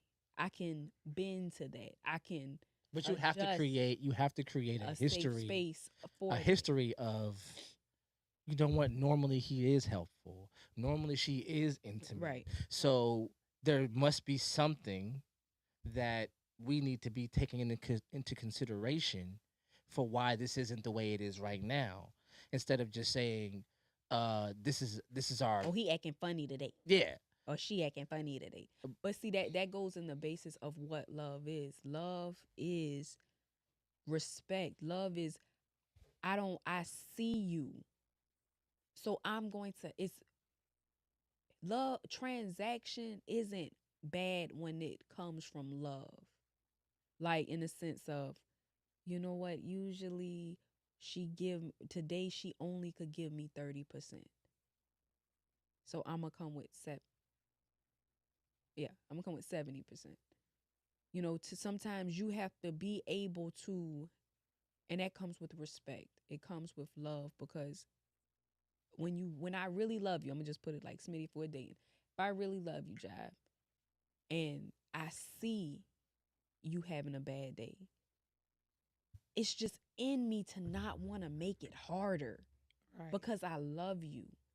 Because why would I want, if I really love you, why would I want to put that much pain on you? Or if you see me having a day and you see that I done told you I'm having a day and you see them kids about to get on my nerves, because it's another reel where it was like when mom is worn out and you see dad just DDTing the kids and knocking them out in front of her, like, just I see that my wife having a day, you know what? I'm about to take that extra step and I'm about to just I'm your defense, baby. Ain't nobody gonna fuck up your day no more. Come on, kids. And that's love. We forget what love is. Love is a trend. Love is just you have that ability to make this person life easier, so you're making the responsibility to make that person life easier. And when both of us are thinking like that, everybody needs are met in such a beautiful way, because we're just picking up where the other person's slacking off, and we just, you can't lose that way. Yeah, But if you love. don't know what love is and you're trying to put that definition on, it's this, it's that, you like a tree that can't bend. You're not being fluid. You're not being water. You just, yeah. You know, in an accident, in a car accident, the people how you don't hurt yourself is by being Relax. relaxed. You break bones when you tense. Hmm. So if you're walking around tense, then you're gonna break. But if you're relaxed and you let your love be relaxed, then you can move. You Yeah, can. Okay, I'm done. love absolutely gives. Um, and so, but love also knows. Love also knows. Period. I was going to add something, but I think that can stand by itself. Love actually knows. Like you talked about the real about the man coming in. It's like he knows that my wife had a rough day. Okay, well, guess what? I know she had a rough day. Guess what? I'm gonna give her some reprieve. I'm gonna give her some release. So I'm gonna do the people's elbow on the kids, Mm-hmm. or I'm gonna body slam the kids, or whatever the case may be. Of course, not literally because we don't condone violence. Right, But right. I'm going to become intimate with the kids in that moment so that guess what, she can have a moment of intimacy to herself. Like that's a gift, that's giving. That's what love is. Love gives. In the moment we start to become entitled, like, Mm-hmm. oh, he should be giving me this or she should be giving me this, we just turned it into uh, a transaction. And in that transaction, we become selfish instead of selfless Mm. because love is selfless. Love gives. And as we give from a place of love, like, I'll give you an example. All right. I know that my husband is going to have to work double shifts this week. Well, I'm going to make sure that my husband has a double shift worth of meals in his lunchbox for every day that he has to work double shifts, right? And so, but to do that, I have to now sacrifice some sleep because it's going to take additional prep time to make sure that these things are ready and available for him when it's time for him to go to work, right?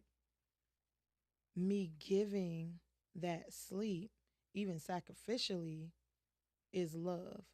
And so him, because guess what? When he's working those double shifts, I get to sleep. So it's almost like me front loading what the need is, and then I can get my sleep while he's at work. Yes. But guess what? He's going to get his nutrients and his sustenance, and he's going to feel loved because he's not going to open that lunchbox and have a graham cracker and a small juice box. He's going to have a hearty meal that will sustain him through those double shifts. So, like, So here's my question, and because mm, I dig whatever you're saying, I dig all the stuff you're saying. In this kind of society that we have right now, there's this like this idea that duty and obligation are like curse words to a relationship because we shouldn't have to do anything. That the relationship should just be all the good stuff. Well, you don't have to take care of your damn kids, but nigga, this what you signed up for. I mean, I don't And disagree. that's always my argument to anybody. This what you signed up for. Like, and I think that everything boils down to communication. And communication is something we absolutely suck at. Now, some of us are better in some areas than others, but communication is absolutely something that we suck at. And we have to intentionally take actions to become better at it because when you enter into a relationship, there are unspoken expectations. But until those expectations are expressed, if I don't meet your expectations, whose fault is it? not that we have to assign fault, but I'm just saying as we engage in this conversation, For sure. whose fault is it? Because you never you never explained to me what the expectations was for me in this role. And so basically I just did the best performance of my life for this role, but it was not what you expected. And so I was fired from the role that I never knew that I was actually auditioning for. I can see what you're saying. I mean, if you're not given I guess if I to follow your analogy, like the script, Hmm. and you're like, yo, show me how you're gonna be this character. I don't have any of the lines. I don't know exactly what you're needing this role to be. I mean, I can be a generalized decent woman, but there are particulars to this script, and there's nothing wrong with that. Especially, either or. Like, there are women who, uh, I'm just going to use this as an example, who would say things like, "I shouldn't have to explain," but this is communication. Like, tell me what's going on so I can do the right thing. And in very, very, very similar ways, men can tell women. Men can say, "I shouldn't have to do this." Men say it in a different way. We're like, you're not in a feminine space or some nonsense like that. And that's basically saying I shouldn't have to tell you what I expect. If you was in your feminine space, you would just know. And that's not what communication is. But that's all regurgitating Yeah. stuff from social media. Yeah. Because if you ask that same guy, do your mama did them for they daddy, your daddy? I don't Like, know my daddy. I'm sorry. or oh, my mama ain't never had no fun. Like you've never even seen a functional relation. It's all just, again, it's people trying to understand. First of all, you don't know what love is because you've never experienced it. You've never some people, a lot of people in this sad who've never experienced unconditional love. And like I said, I came from a single parent home, but I won't even say I came from a single parent home. I just came from a mother more home because her love and grounding was so strong that you really didn't notice what you were lacking until the world's telling you Yeah. this is what you were lacking. So yeah, we everybody's just trying to figure something out, and if it sounds good, I want to add that to my little toolbox in my mind, and I'm just gonna regurgitate it whenever Well, something comes here's the up. sad part about it, because all of the grandmamas and the grandfathers, well, actually the great grandmothers and the great grandfathers and the great, they're dying off, and that information is dying with them. Yeah. There's an old phrase that says every time a person dies, a library is lost. Mm-hmm. Yeah. And we have never read our grandparents. And y'all are like in your 30s, and I'm technically grandparent age. Like, we don't have that information. But 80s babies are not the niggas to turn to for how shit should supposed to and the be. sad thing is, like, people laugh at me because I went to my grandmother, and people laugh at me on the podcast when I did go to her. I was like, "But you got a strong 5 years? I need these recipes." Right. And they laugh, but again, how else are you going to get it? Right. And I Or sitting down listening to them, Mhm. like, just to let them tell a life story, man. That's nothing but you dead. Talk about a damn library. Oh, yeah. that's a full of gems to pull out. Yeah. But if you don't want to open yourself up to it, because in America or in this culture around, we really treat old or something older than us like it's, Not worthy of anything. and that's what got us ass backwards now. Yeah. And honestly, I'll commend you for that because I honestly wish that like all of my grandparents are gone Like, on wow. my maternal side and my paternal side. And so when my aunt was encouraging me to be more involved in learning about our history and stuff like that, I was at an age where I didn't care. But now it's like, dang, I wish I had. And so I encourage people all the time. Your grandparents are here, pick their brains. Like even now I'll start trying to pick my mother's brain. Like, cause she's here. You get what I'm saying? She's got stories, and she, as you said, she's a library, so she's got stories and experiences that absolutely have informed how I was raised, whether we talk about it or not. The library that came from our great grandfathers and our grandfathers and our fathers, or from the maternal line, or whatever the case may be, those are libraries. All of that knowledge has informed us, the new library. But if we don't know that you got your philosophy for how you raise kids from Oliver Twist, or you got your understanding for how you present in marriage from Pride and Prejudice, like if we don't know the history of how we became to be, then we're out here just kind of floating in the wind. And so I'd absolutely love the fact that you went to your grandparent and was like, yeah, tell me these recipes. Let me be wise enough to write them down. Like, I feel like if more of us were that intuitive with our grandparents and our parents, we would be further along. You, Here's the but you know, thing, though. I think. wanted to Okay. something. Go ahead. Go ahead. I'm gonna let you do it, but Don't I got forget. Okay, something. keep I your wanna idea. get it. But Go here's my ahead. thing. I think that we are leaving desire. We're letting desire do something that discipline is only going to do. Mm, that's good. So the idea that, oh, we're gonna wait till your child desires to be around their grandparents. No, you're going with your grandparents Mm, because that's where you're doing this summer. You're going over there. Like, there's people who are, immigrate to this country and then they send their kids back home for the Yeah. summer. mm. You're going to understand this. You don't have a choice in the matter because this is where your mind is going to be the most open to it. So this is what I'm putting in there. And for some reason in the black community, everything is about desire and want and lust in a way. like it. Well, some of that now comes from protection.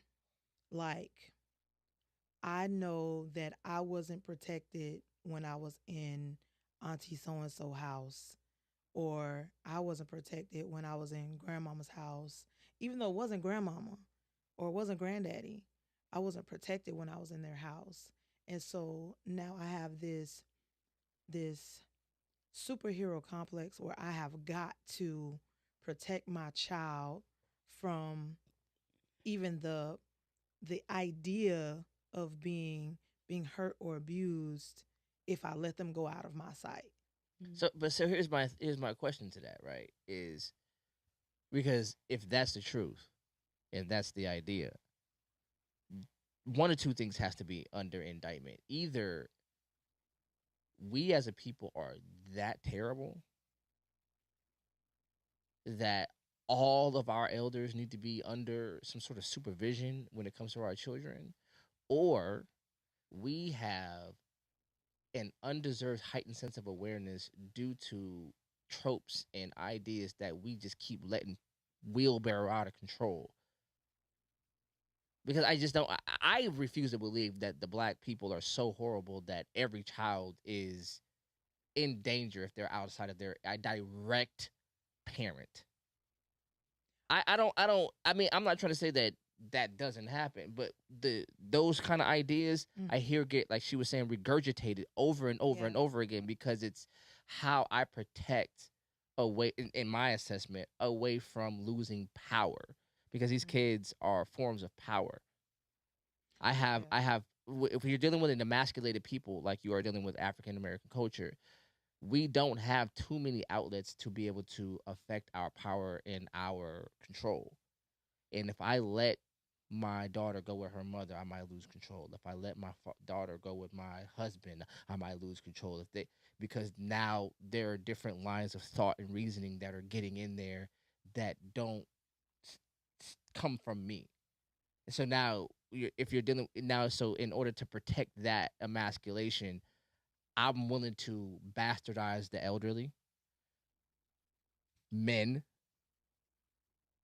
you know what I'm saying, any paternal line, any, you know what I'm saying, and I'm willing to do that in order to justify why I'm keeping this power under lock and key. And so then it's I so can it's argue both go sides. ahead, go ahead, go ahead, go ahead, go Yeah, ahead. I was gonna say. I can argue both sides because I am a child that has happened to, and I don't let my kids go too many places, only because we don't want to talk about this, but black girls are sexualized from a Yes. child. Yep. A Yes. little, like say you could dress a little white girl. Oh, she's so cute. Oh, she look fast when a little black girl put it on. Mm-hmm. Even with her Oh, own natural oh, hair. yeah. Yeah. Oh, look. Oh, all that bunky she got on her. Like, why are you looking at her like that? And that happens to little black girls, and you don't find out until she about 17, 18, and you just start noticing either her type of dude she's dealing with or her self-respect level, or and all of that stems from something. So there are a lot of mothers. I'm one of them. Like I say, my kids go places, but it's not too many places my kids can go, or you don't stay too long, because you probably ain't experienced it, because when you did a research on predators, they typically go after the children who fathers are not active, or parents are a little, so they have a system of who they pick children or how they Right. pick their children. Just because yours, not saying you, but just because yours or anybody watching was not a victim, that's a blessing. But there are plenty little girls that get touched in these homes. And in the black community, we do protect the predator, but we'll shun the gay nephew. So, We ooh, will we ooh, will protect that predator. ooh. That's a good one. Um, we have the idea a lot of times, at least it's a premise that has been passed down, that what happens in this house stays in this house. Mm-hmm. And but secrets are strongholds. And so if your uncle lives in the house with you and your uncle touch you, well, who do you tell? You tell mama or you tell auntie, or at least you try to. And they don't always understand the language that you're using, because you don't always have the language to say what has happened to you, unless your parents have experienced that or witnessed that, and they're now being intentional about making sure you have the language to say, well, that's a vagina, well, that's a penis, well, uncle so and so tried to touch my vagina, or uncle so and so made me uncomfortable. Like being able to say those things and express it, and not have the language be shunned. Oh, she shouldn't know what a vagina is. Are you crazy? Court cases of people who have been molested or abused get thrown out because little Sally couldn't say that Uncle John put his finger in her vagina. So she said, "Oh, he touched my pocketbook," or he touched my treasure box. Like that language has to be The euphemistic communicated. language, yeah. Yes. Or just take it a step further. I think it's more so, even with that, you gonna treat that child as a damn. You're gonna interrogate that child, and you're gonna scare that child, because it's not me prove. Because to that child, it's not me telling what happened. It's me proving that he did it, and I shouldn't have to prove shit if I'm fucking telling you that. Right. You So should so believe so I don't I want to do something because I see we're descending into a rabbit hole that I didn't intend to. them. I'm not saying the stuff didn't happen, Right. but what I am saying is either we have to say to ourselves, this happens and this is our reality. Like all uncles are predators. But you can't say Wait, that. wait, wait, wait, wait, wait. Either we say that, and this is why children should never know, should never investigate those libraries of their elders, because protecting our children, we have such a problem with, this sort of thing that that should always be on our minds immediately. Or we're overcompensating and creating just as much damage. Because if every single male adult is a It's not potential, always the males. and or yeah, and it and only in recent history have we even been investigating that. But to that point, if we're just going to every person that isn't me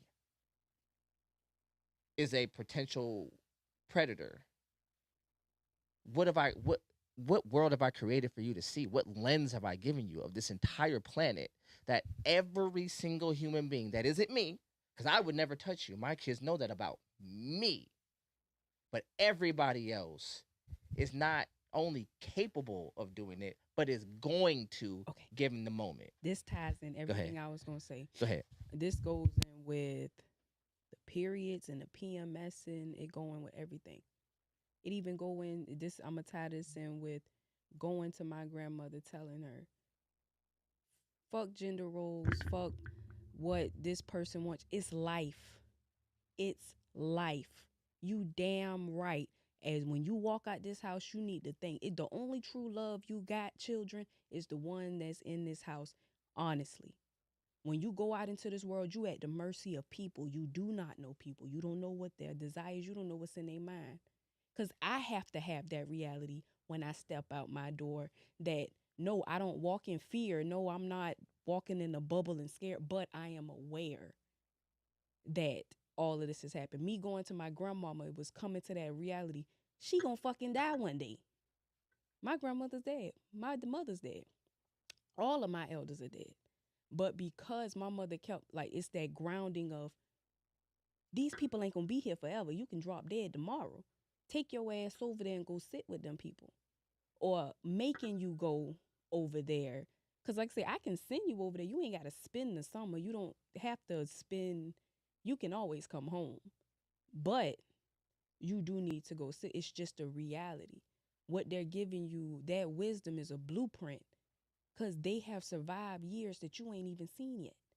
That's a blueprint for life because everybody in this world, you gonna walk, you gonna be betrayed. I say it all the time. You gonna be betrayed. You gonna betray somebody. You gonna have your heart broke. You gonna break a heart.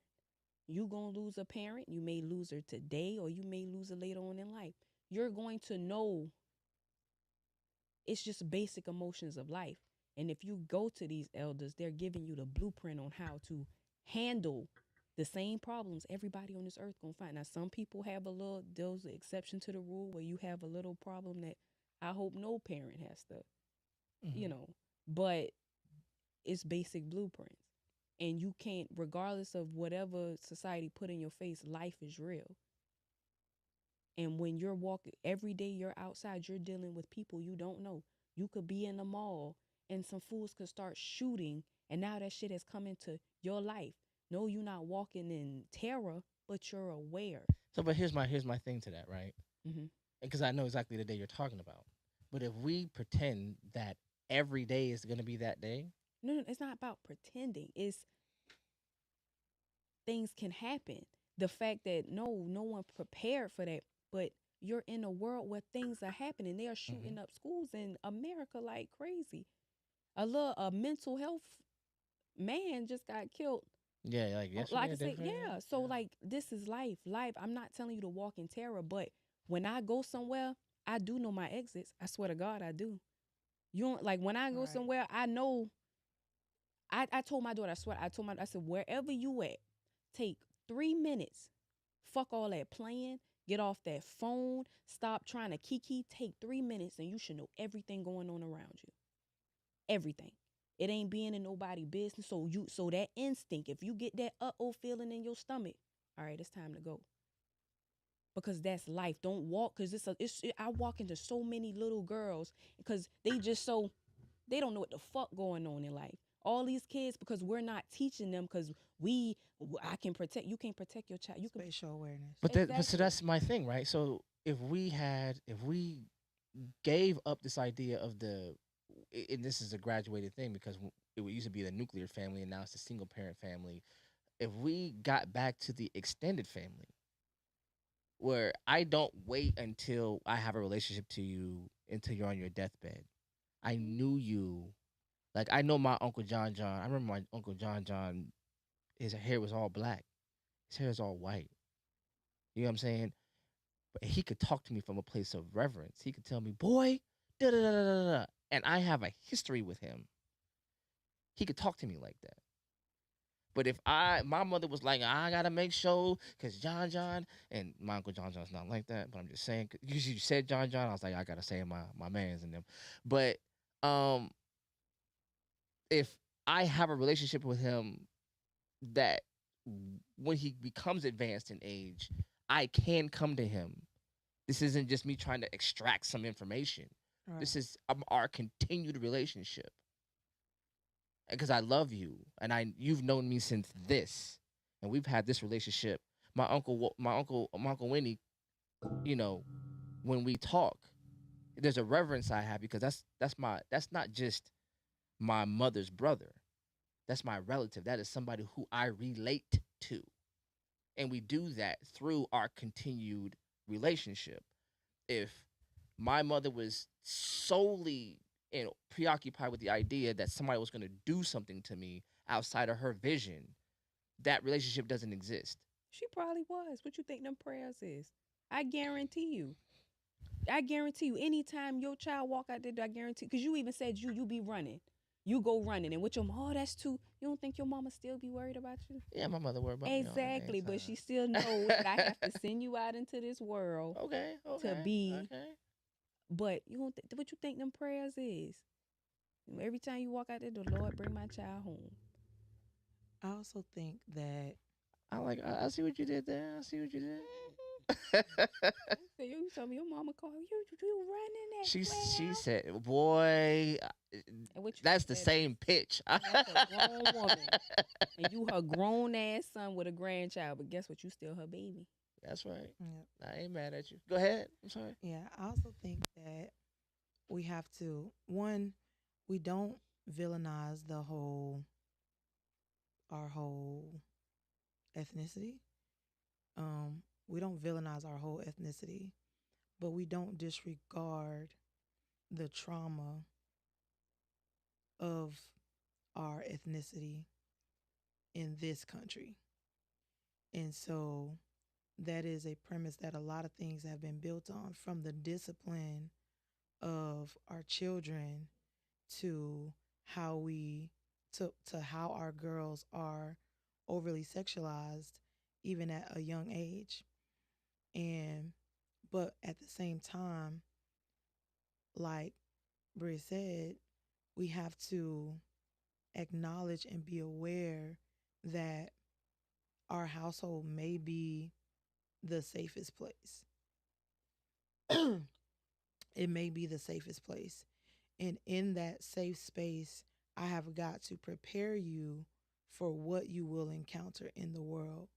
And if, as your parent, I'm watching you, I'm teaching you, I'm training you, and you're not demonstrating that you're at a place of understanding, I cannot, in good faith, release you to go to environments that I know have in the past held dangers. Does that make sense? I get it, and I think I've seen go ahead. that because I have an uncle and aunt who did that to the point where they enabled. What they did is their daughter is now in a cult, which is crazy, a religious cult, and she won't see her parents. Even though, like I said, when they nurtured, she was on Apollo. They nurtured everything that she could do. She was a wonderful singer, and they gave her lessons. Like I said, they fundraised for her to go on the Apollo. They did everything for her, but they kept her so tight to the point where all she did is meet a man who had a little piece of the works. All she was able to do is go home, church, school. She never had that Outside that influence. outside. Yeah. So when that man used that word on her, even though you raised in the damn church, he manipulated you with the same word that you would go on to church in. Mhm. She don't even see a damn parents. And so that's what a I was whole about to nother say. conversation. And like I So- said, and and I've that's seen it. that, That and I've is seen, that like I is said, a whole I've other seen, rabbit I've hole. seen extreme cases of I'm afraid for you to go out into the world, so I'm gonna keep you home. And now, Yeah, no. because the world, because like I say, you're gonna be preyed upon by a psychopath, especially because people can smell. Yeah, it smell your greenness. Mm-hmm. So instead of using my house as this fortress, I need you to use it as your landing pad. Your safe place. You know what I'm Mm-hmm. saying? Your Like, peace. yo, you're gonna go out to this world. I have nothing but daughters, and I've had to tell them like, look, I can only do this once. I can only give my life in your defense one time. Once it's gone, it's gone. So I need you to walk the path that respects that. I like how you put that. I can only, you know what I'm saying? Yeah, that's good. And so my children have seen me on that level. Like I can only do this once. So don't spend this frivolously. But if I'm too afraid to let you go out there, your ignorance is going to spend this. So there are ways in which as they're coming up, I need you to let you go to that dance. I need you to let you go spend the night. I need to let you go out, walk into the store with your friends. Small things Yeah. that just increase the capacity.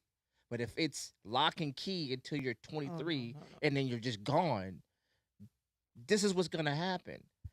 That is Because what's happening. A lot of so people. there's a lot of that was happening because we put you in front of these tablets, these phones. And You have nobody could say zero nothing to you. capacity to meet the world that you've been intaking a world you've never experienced.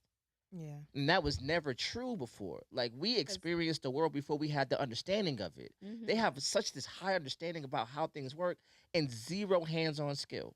Mm. And so they go out to this world thinking they know everything because they've seen everything. But that would be me, like me going into a hospital, into a surgery room because I've watched House. I should know how to do this. No, there is so many things you have no idea that you don't know Right. that go into how this works, and you just went out into the world because you've been staring at this phone for the last 15 years. I've I've I've like and when the movie what's the movie Remember the Titans, I've crippled you, Mhm. Mhm. Mhm. Yeah. and now you have zero idea of how to operate in a world that owes you absolutely nothing. And that goes with trying to pacify your kids, like I Hmm. say, and catering to their emotions. One thing about it, emotions come and go. Emotions are a fleeting thing. When you try to over over understand their emotions, or you're crippling them too, because the world don't you understand it, baby. I need you to be comfortable knowing that the world may not understand you. Do you understand you? Because now you think the world owe you something, and now you think the people gonna treat you the way your mama treats you, and no. So now you have this unrealistic expectation and this heart full of entitlement because nobody could say nothing to you. Grandma couldn't even say nothing to you. Nobody. And that's exactly the point I was trying to I know, get to. and Like, that's yeah, the yeah. way you So it's spin like that around. nobody can talk to my child but me. Yeah. So your teacher can't tell you nothing. I've had to have the conversations with my daughter. Did that teacher do something to you, touch you, do anything? No. So they just asked you to do what you were in there to do anyway. So then why are they calling me? She didn't ask you to do anything that harmed you. What's the problem?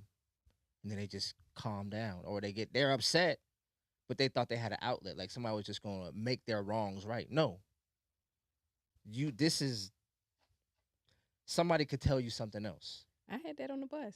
This girl, mom, I told her when she got off, all right, earlier throughout the year, I think like the second week of school, she got her ass whooped. They got off the bus and fought at the bus stop. Had to call it in. And next year, like she was scared to get on the bus for some months. And then her uncle came and was like, yeah, she just don't want people to be talking about the fight, whatever, whatever, whatever. I said she'll be all right because I don't do disrespect on my bus. She get on the bus and that saying she had the nastiest little mouth. For her to not be able to fight, she had a nasty little mouth. So when I told her, I said, now you better do something about that nasty mouth because it's going to get you in trouble again. So she ran and told her people came to the bus. Well, I told her if don't call her nasty because if somebody, adult disrespect her, she can disrespect them back. And this, I said, ma'am, I'm willing to bet I know her better than you because I know the conversation she had on this bus. And just how y'all came to my bus talking about how she's scared because the kids going to talk about the fight, she going to get in a lot more fights because of her mouth. Yeah. I said, because you're not doing her no favor by bringing her to this bus. And I promise you, in front of this camera, she would not disrespect no adult neither. So you can go to my boss, you can go to whoever you want to go to. But I'm telling you this for her because I hear her talk every day. Well, yeah, you can either take her with you, or she's gonna get in more fights because I listen to how she talked to people on this bus and can't fight. If you're not gonna correct her mouth, you better correct her stance and her jab. Like, matter of fact, I think that can go on a t-shirt. Like if you're not gonna correct I like how they talk, Mm-hmm. because I'm not gonna take us on another rabbit hole, but code switching is a real thing. We have to teach our kids how to code switch. Definitely. We have to. Like, you can't talk to your teacher like you would talk to the crackhead on the side of the road. Now, should you be able to? Yes, because the same level of respect you have for your teacher or your parent, you should have for the crackhead on the side of the road. You shouldn't be being derogatory or talking down to them or anything like that. But I mean, there's just different levels of relationships. The way I yes, talk to my brothers is not the way I talk to my mother. The way I talk to my mother is not the way I talk to my Mm-hmm. kids. Mm-hmm. Like, those are just different relationships. There's a yes, paternal relationship, there's a fraternal relationship, there's a maternal relationship, and those different relationships have different languages, and we should be able to have those. But if you're telling these children by the time they learn how to speak that they're on the level of everybody else who can speak, then they think they could talk to their teachers any old type of way. They think they could talk to the bus drivers. They think they could talk to police officers any type of way. And there's different penalizations for crossing different lines. And the further you get outside of this house, the less interested they are in returning you to me for the correction. yeah, Because by the time the police get you, there's nothing I can do. Mm-hmm. And I've had to have that conversation. And again, I have daughters. Like, and I've had them bring you home. And I had to say, like, look, you got like another year, because next year they're not bringing you here. yeah. They taking you down They're south. taking you somewhere I But can't you get said you it. back from. I can save you here. Yeah, I can't save you here. you know what I'm So, saying. So and again, that's for our young black boys. We I wish we had this conversation about young black boys, because we, as much as we over sexualize our young black women, we over adultify. We turning these little. He's the king. Yeah, He's the head of my household. He's yeah, 9. but and like I say, it's so it is what is the word? It is so counterintuitive. Is that what I want to say? It cancels each other out. It's you're doing it backwards because at the same time, you my king, you my this. He has no responsibilities. Mm-hmm. ah, Celebrating his you just masculinity without any responsibility to it, for yeah, Right. sure. Like you raising a daughter. Like I say, she gonna cook, clean. She gonna well, that's how it used to be. But now you just you have no response. Everybody's gonna tell you yes. So when that girl tell you no, now you falling out, you crashing out, you beating Mhm. because nobody's told your ass no, and you think that somebody's supposed to. Somebody owes you yes for your masculinity. Mm-hmm. And what we were talking Like about I in the say, beginning, look like at what what happened. deserves has to do with it. Why the yeah, hell and what mindset made you open fire in a mall? Period. Let alone on a Wednesday in the middle of the day. Even though shooting in the mall is ridiculous, like all the way out. Yeah, for But sure. in the middle of the day, whatever altercation happened, it had to result in y'all shooting 30, 40 rounds in a mall where people are, and then you post a video the next day because you got shot in the hand, so your hands wrapped up with an assault rifle behind you, I and see that's this how you part. get caught. That's how, yeah. And the one who told it, who did all of this, you got a music video, your hand wrapped up. You was the first one they caught, and now, Wait, wait, wait. You did a music video? No, yeah, you didn't. like it's not like a official music, but it's music in the background. You rapping to it. You got the gun behind you. Your hand wrapped up because you just got shot in your hand, and coincidentally, your dumb ass had a button on the back of the gun that you shot in the mall. And now, not only are you facing local charges on felony murder, you're facing felony charges for having an assault machine gun. Cause them buttons, nigga, Turn it into an automatic weapon. Exactly. So you had a problem. Now your ass got a situation. And again, what like the reality in it, it's like how we say these phones is telling you about the world, but it's not. It, you watching all these hood movies, and I guess what all the niggas walking away, but you don't realize, Yeah. nigga, after you do the shooting, after nigga, it's stuff that comes with it. You watching First 48, and this is how they get you, dumbasses. You think that like you watch CSI First 48 that oh this is how they solve crime, nigga. It's different than that. It's Yeah, that is not how that they go. only put on their butt so much. They still keep the intricacies to themselves. and and you posting it. So again, you have this false sense, and guess what? Your mother has failed you because guess what? Mama can't save you. And there should have been your father. There should have been somebody at a very young age. Like, But the and fucked people, up and thing people, about the Wow. father, if you want to talk about father, one of the boys that shot in the mall is the brother of the boy who killed the other 17-year-old in Bloomingdale. So the father, the son, and the brother, they y'all are all sitting in Chatham County Jail on murder charges. That's a whole nother thing. So that's a family thing.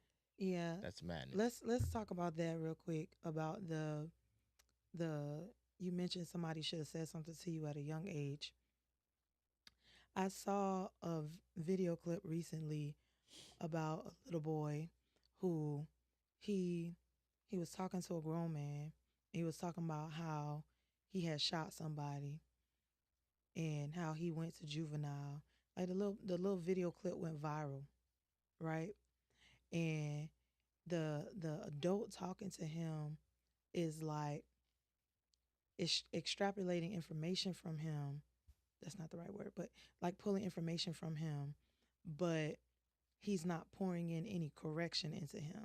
Mm-hmm. And so now the video went viral. He was like 5 or 6 years old or something, like talking about how he had shot somebody and went to juvenile and how he'll do it again. Well, fast forward, he did it again. Only this time you locked up for murder because while the world saw you go viral, nobody took the time to pour into you and pour. And that language is intentional right there because you're young, Mm-hmm. and the person that was next to you was older, and so he should have been pouring into you. Yeah, no, that's not the way that we should do that, or there are other ways to solve these problems, but he didn't do that, and so the video went viral, and now the man is locked up for murder. But what would have happened if that same man, or even a different man, would have taken the time to pour into that young man and say, "Yeah, guns have their place, but there are other ways to solve problems than using a gun." I think, And oh I, my god. I think as men, um, two things happen, and I think, unfortunately, we in this community we don't have the value set for it, but we had to start choosing better fathers for these kids, Yes. and I mean the biological one. It matters. Yes. Mm-hmm. A uncle is great, a grandfather is great, but these kids perish for the lack of knowledge of who their fathers are. Yeah. Biologically, what am I? And we think we can outsource fatherhood to whoever's just agreeable to the mother. And those little boys are trying to find out who they are and have zero information. They just have who's okay with you. And if we in this community have a very bad relationship with relationships, we break up all the time.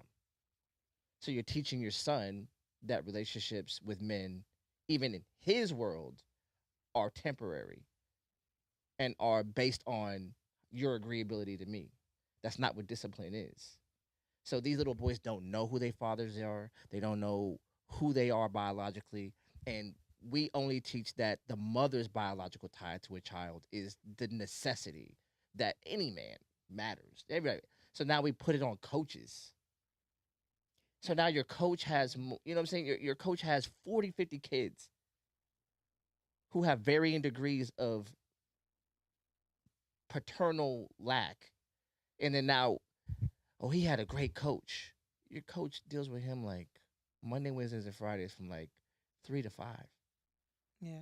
I'm gonna piggyback off that. Good, you know what I'm saying? I'ma So piggyback. now you got these kids, and some of them do. I saw one where like one kid, he ended up, he was walking around with a pistol. He's like 13 years old, and he just happened to run into the right guy, who was a photographer or something like that. Yeah. You saw that one? I saw that one. And then he had to convince this boy to throw the gun in the river because he didn't want to do it.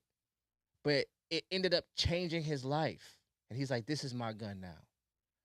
And this is what I shoot with. But what happens to the thousands of other boys who don't run into that man? Well, I'm gonna tell you, Right. I'm gonna piggyback. Go ahead. Go ahead. Because being that mom's word now trumps everybody, it doesn't matter who reaches that child if the mama is going to repel or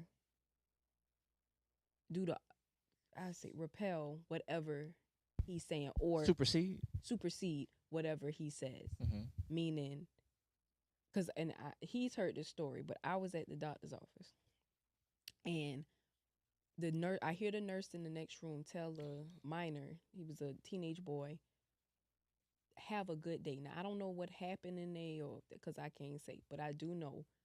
She said, "Have a nice day." He said, "Thank you, you too." And as they're walking out, the mother says, "Don't be telling her have a nice day. Fuck her."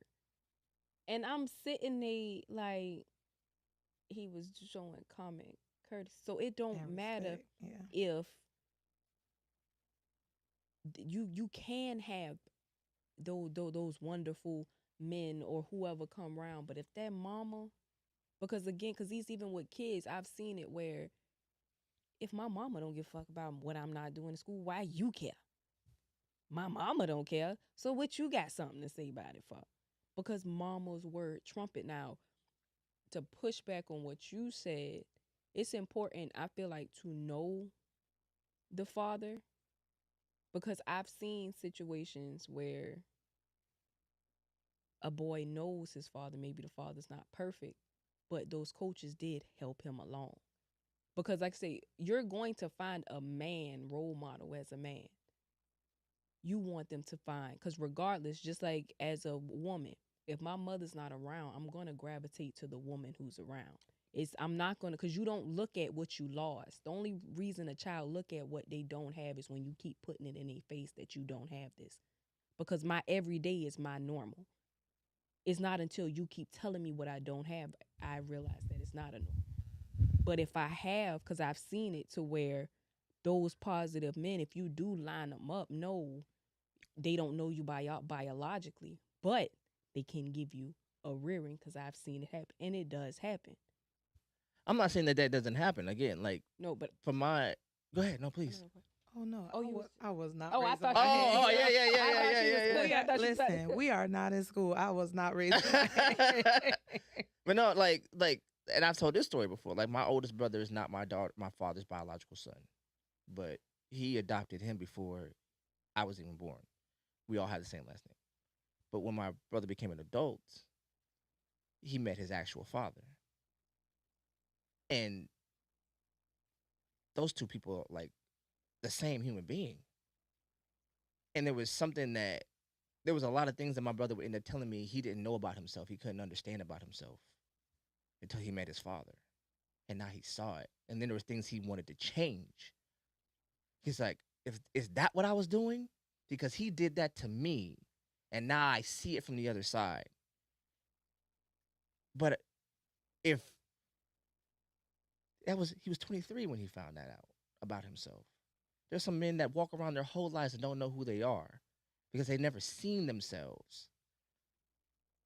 And I'm not trying to say coaches aren't great. I'm not trying to say step parents aren't great. I have a great stepmother. You know what I'm saying? I believe my father did his best he could with my brother. You know what I'm saying? But he just wasn't his father. Mm-hmm. That doesn't make my father a horrible human being. He just wasn't the man that made him. That matters.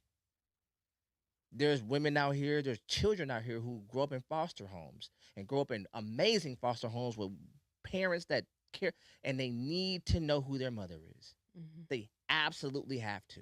There is something that will not die until they know who the hell they are. And we have to stop pretending like that doesn't matter because it hurts our feelings. My children had to know who their mother is, which is why when I got custody of them, I didn't do the things that a lot of dudes say I should do. Do to them what they do to us. No, no, no, no, no, no, no. That doesn't help my daughter become who she needs to be. She needs to know who her mother is with unbridled access. I don't sit over the phone and make sure there ain't no other nigga in the background. I don't do none of that shit.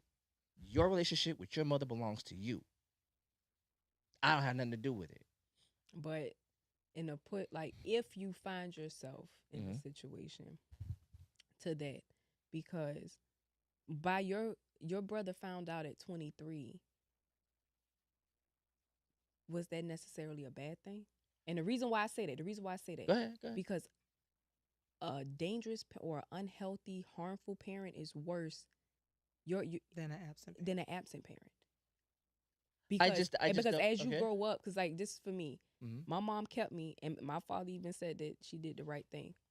Because as I got older, it did put the pieces together of who I was. Mhm. It put the puzzle together.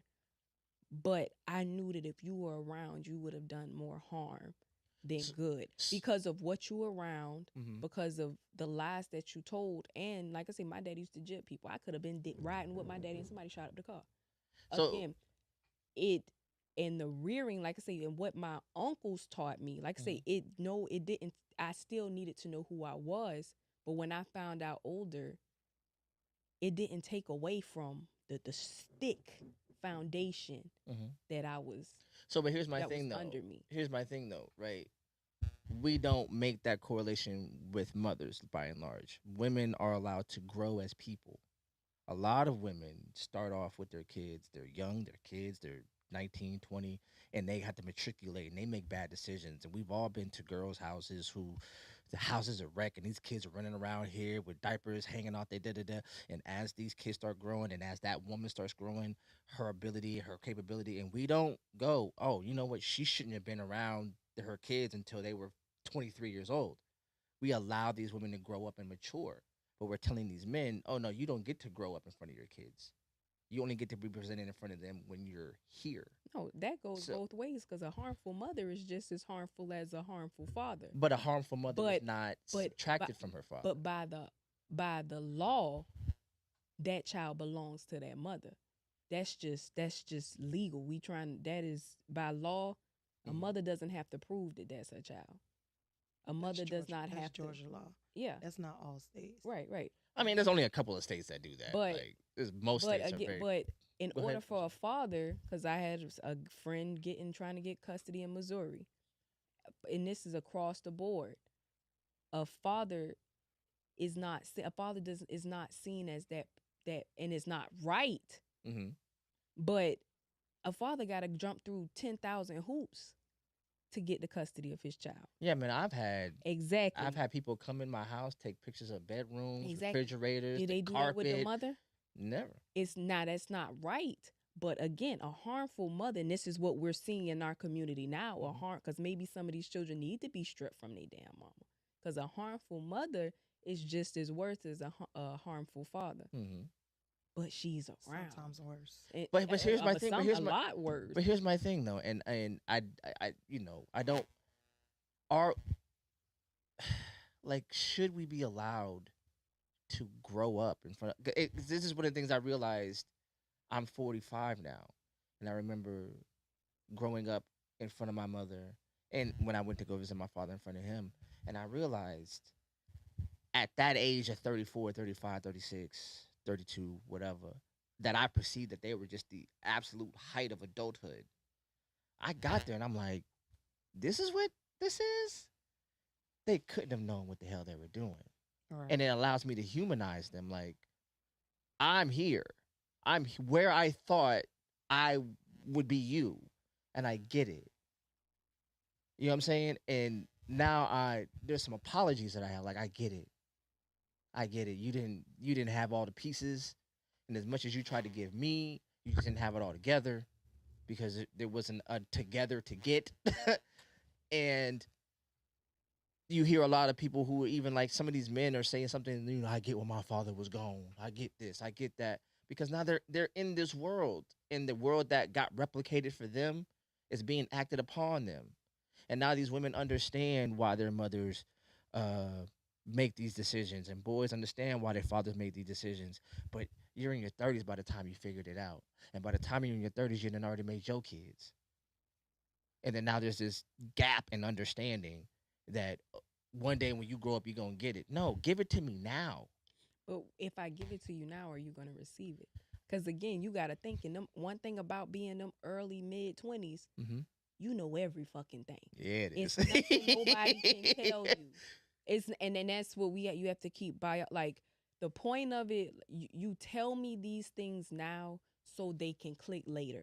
Because it's Yes. certain things, like I say now, my mama was giving me absolute blueprint. And if I would have listened to my mama, probably 90% of the problems that I have now, I probably wouldn't have had it. Or I've had, not now, but had in the course of my life.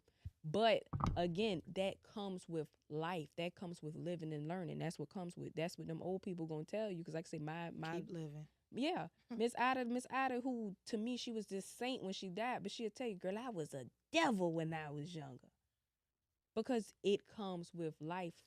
So, but here's my question, and we're gonna get into a larger realm.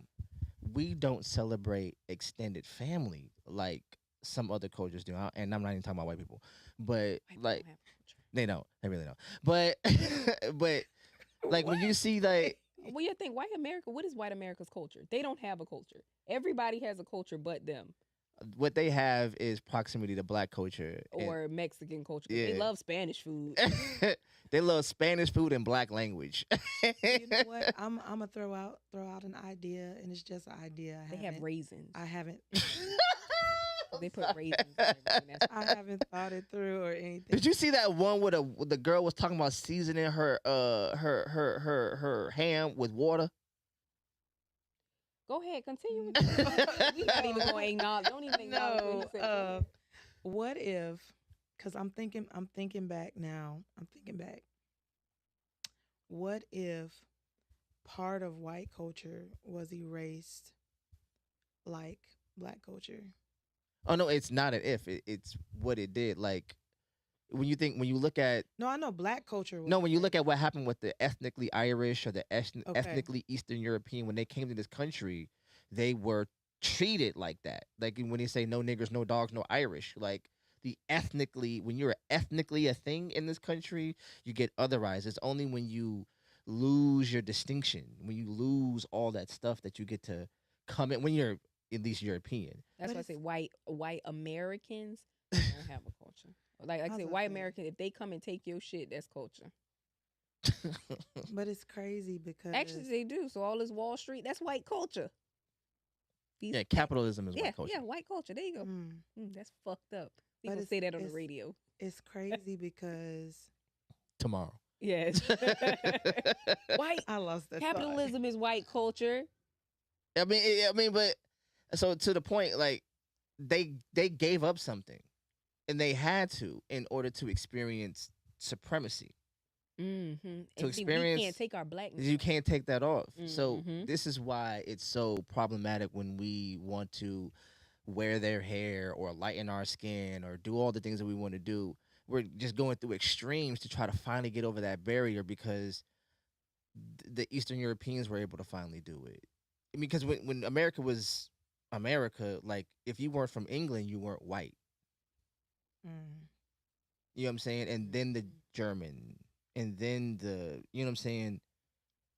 Other people started to be able to experience whiteness, but the brown people, the indigenous people, the black people who studied like there's nobody more American than a hyphenated American because we Yeah. studied y'all. We know how to be white.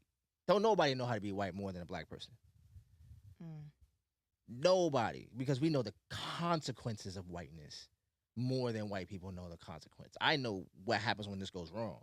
Right. You're censored away from it. So they get to, you know what I'm saying? They get to walk around in their ignorance, Mm. which is part of their culture. Like, and to be black and not know what the consequences of whiteness are, you can't even be a functional adult. But white people could walk around their whole entire lives and not know the consequences of blackness and live a complete, perfect life. Yeah. And nothing's, I never really dealt with black people. You can't have that reality about white people in this country. Mm-mm. That'll get you killed. Yeah. Mhm. The consequence of whiteness lives right here. Yeah, me too. You know what I'm saying?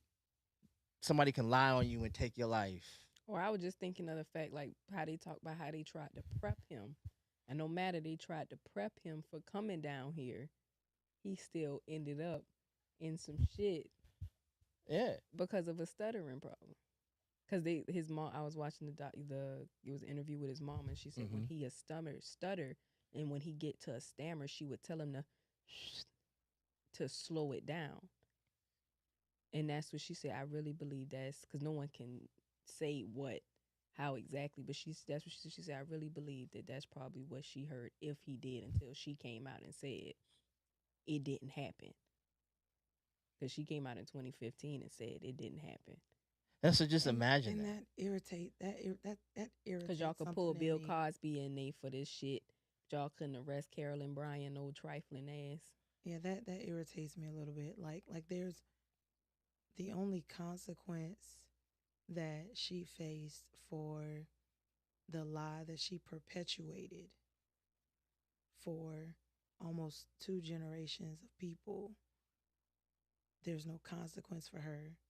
But now you're at a place where you're aged and you're older, but you still get to live. But his consequence for having a stuttering problem was death. Like, Which begs a question, man. Like, and I've heard it. And I'm not trying to say whatever, but there's a question that um gets asked looking at things like this, and I don't even know if I want to ask it. It's kind of hard. Like, was educational integration the positive thing that we thought it was? No, I don't think so. mm, And I understand you're an educator, and I don't oh, want to, listen, that's a rabbit hole for me. It, but my thing is we started to give our children's minds to people who didn't have the best intentions for what they put in it. that, Mhm. that. I think honestly that if it were what it was presented to be, Mm-hmm.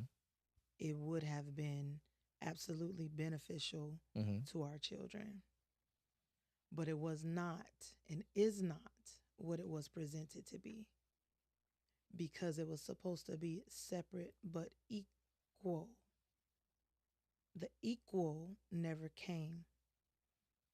Well, because the equal never came with equity. It takes equity Right. to backfill the inequality to get it to equal. Yes. I gotta push back on that. Go ahead. Go ahead. Push Go ahead. back on that. And it's me playing devil's advocate, so don't shoot me for saying this. It's just saying. When we say equal, are we talking about just the quality of Access. books? Okay. Access. When I say equal, I mean access. Because even now in even now in certain areas, and I have to be kind of careful because at some point I may want to teach in different areas, but even now in certain districts, they have re they have re-redlined the district. And what I mean by that is, we know historically they redline neighborhoods to keep black people from being able to purchase property and live in certain areas, right? Well, when they redistrict different areas in different districts, they re redline and relegate the kids to neighborhood schools. because, well, who all lives in this particular neighborhood? Only these particular Mm-hmm. types of people. Mm-hmm. And so only these particular types of people will be at this school. And then these schools oftentimes end up being the Title One schools, which don't have all of the resources and access to things that the other schools have. Mm-hmm. And so even now,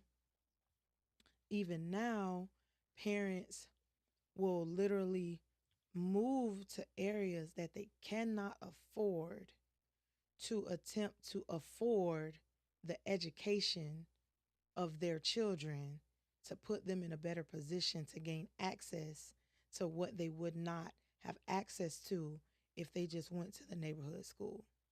Is it access to the neighborhoods, access, or is it? Because for me, it is. And I'm going to tie it into what I was, my devil's advocacy for statement. It's not so much about the access, it's about the quality. Because these certain schools, they put a value on different things versus these certain schools actually. I don't want my child going to a school when they value sneaker balls.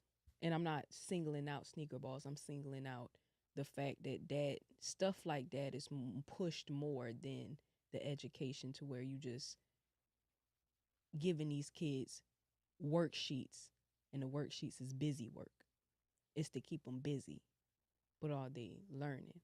And when I say, and you have certain schools that they got the same access, but the quality of the thirst for knowledge is different. When I went to Savannah High had wonderful teachers. But I remember my math teacher, Mr. Dodge, teaching 4 students in the classroom. Like, he got us 4 and he's literally just talking to us because they throwing paper, they on their phone, they cussing, they loud, and I can't deny you education. I could put you out, but they gonna put you back in my class. So I'm just gonna teach the 4 that care.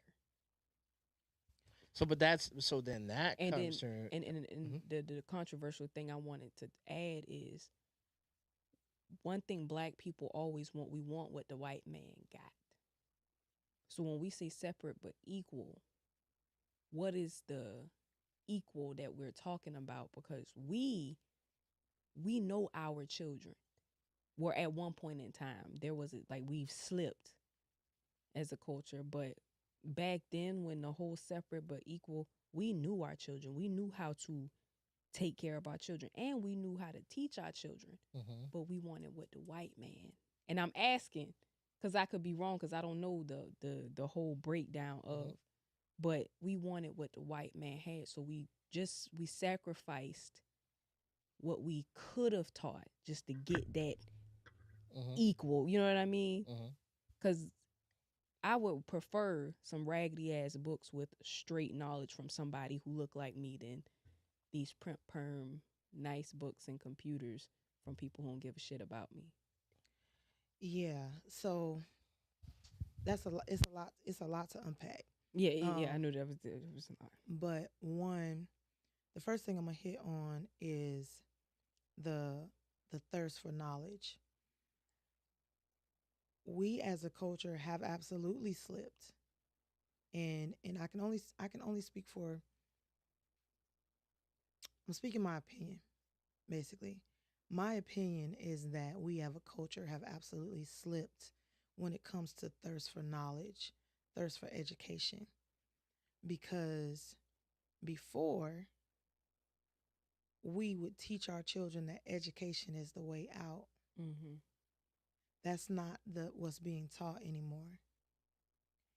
And so because that's not being taught, hold that, put a pin in that right there. Okay. The thirst for knowledge is not being taught. Now, step over here. The thirst for knowledge is not being taught because I do not, I am not in an environment that values thirst for knowledge. I could be the brightest little boy in the third grade or the fourth grade, but the other boys that are around, oh you a geek, oh you lame. Like it being smart is no longer cool. Mhm. And so I had a thirst for knowledge, but now I had to kind of dumb it down to fit in with the boys, Mhm. right? But then that also translates into access. Access gives bridge to, what was I looking for? Access gives bridge to desire, right? So, and I'm gonna talk about Savannah because I've seen this, something that I've observed. Nobody told me. This is something that I've observed. You have people who live in Savannah all their lives and have never been to Tybee Beach. You have people who live in Savannah and the only places that they have been is on their block, on their hood, right? Mhm. So, but they don't have access to transportation, right? So yeah, we have a bus system, but the bus system doesn't go down to Tybee. And I don't have the money, access. I don't have the money to pay for an Uber ride to get my kids down to the beach so that they can have that experience, right? And so we have the thirst for knowledge, access, and environment. Well, the environment is such where my teachers, I have the best teachers. Like, I have the best teachers in this school, right? But because the thirst for knowledge is absent, I don't get the teachers don't get to be their best selves for those kids. And I'll say it like this. I could have a wealth of knowledge and just stand and talk to you, right? But if you never ask the question that unlocks the part that you actually need, then all I'm doing is filling you up with information, right? So the thirst for knowledge, the access, and access gives you opportunity to ask questions. You're no longer being told to get over there and sit down somewhere. Get out my face. Here's an iPad. Here's your phone. Go get out my face. I had a long day at work, right? So now, not only have we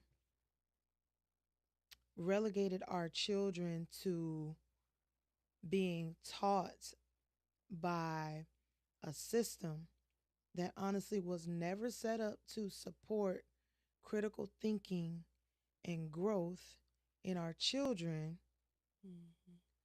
to now I'm giving you access to the world even though you're not ready for it because you don't have the maturity level to discern, oh, that's porn. I shouldn't be watching that. All you see is people, right? But then that plants a seed in you and creates an appetite in you for things that you're not mature enough to understand, right? So now you have a thirst for knowledge, but it's a displaced thirst for knowledge because now you want to know more about this because you've had access to this, but this is not the access that you needed to help you develop into the young man or the young woman that you needed to be. And so I think it's important for us to make sure that we understand that separate but equal was never meant, or at least in my opinion, was never meant to cancel out black schools by integrating schools.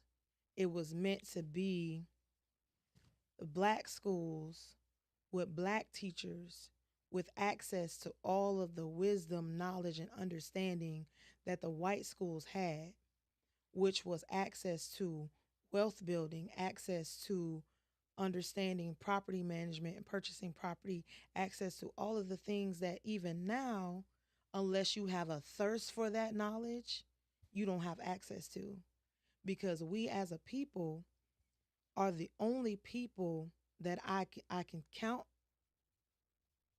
We are the only people, and I'm open to being wrong here. We are the only people that every time we have built something, They've destroyed. they have destroyed it Mm-hmm. intentionally, Mm-hmm. right? There's a whole lake on the top of a town that was a black town, Mm-hmm. right? In Georgia. Mm-hmm. Central Park was a black town, right? Mm-hmm. Like several of the squares downtown Savannah were black settlements. Like we are the only people that Black Wall Street burned down. Like official settlements of black people who are thriving with their own businesses, their own economy destroyed, right? So when we talk about access, we have to recognize that access has been limited for us. It has been stunted for us. And yes, we have certain pockets of people whose parents had the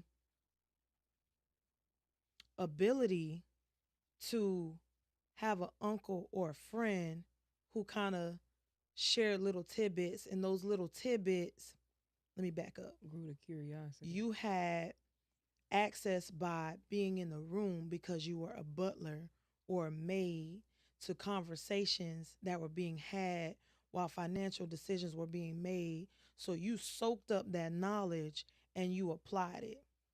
And that application or that access, even though they thought you were just standing there, that access gave your family access to be able to build the generational wealth. So now you have pockets of people who live affluently, right? But then we have a large portion of our people who are still pushed down into, I won't even say pushed down, but the only thing they know is What do you know? welfare. The only thing they know is, girl, you better have them babies so you know you can get on the food stamps and in the Section 8. Like, don't get me wrong, these are resources, They're crippling resources. but they're only crippling. I won't say they're only crippling because that is absolutely a reality for a lot of people that if I make 1 cent more than the minimum amount, they cut off my food stamps. And then I no longer have the ability to pay for food in my house. So I can't go get a better job without losing the security of food for my babies, So right? let me say something real quick, because 100%, because it's like the minimum wage becomes the maximum wage for us Mm-hmm. because of exactly what you're saying. But also, what is the problem with education? Two things happen. One, we stop being our children are interested in what we're interested in. When you look at the 50s, Yes. these children were trying to be like their parents. Yeah. I've I've talked to some of these elder women, elder men who are 70, 80 years old, and they talk about WW law. And they talk about being children trying to sneak into those meetings because that's what the adults were doing. Because that's all children are trying to do is trying to learn how to be adults by watching the adults adult. Yes. And if all we're worried about is who we're having sex with, who's gay, what we got on, what we about to do Friday and Saturday, then what do you think they're going to be interested in? Right.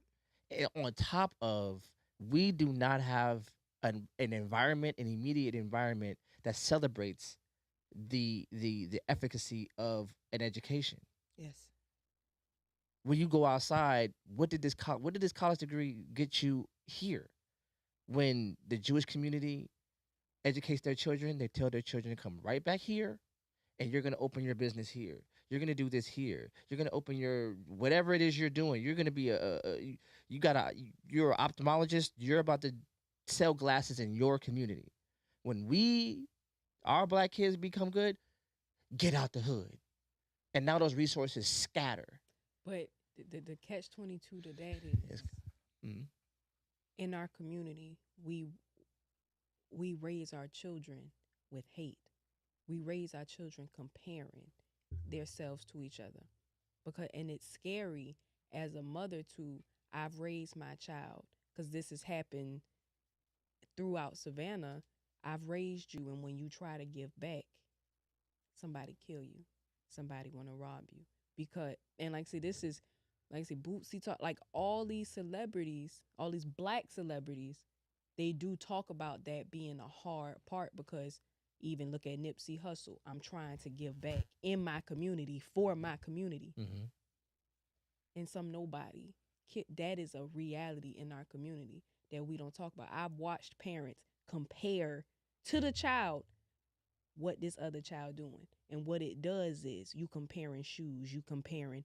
We're comparing. They're watching parents compare, Mm-hmm. and what it does is it creates this enviness, this Mm-hmm. hatred in a child, Resentment for sure.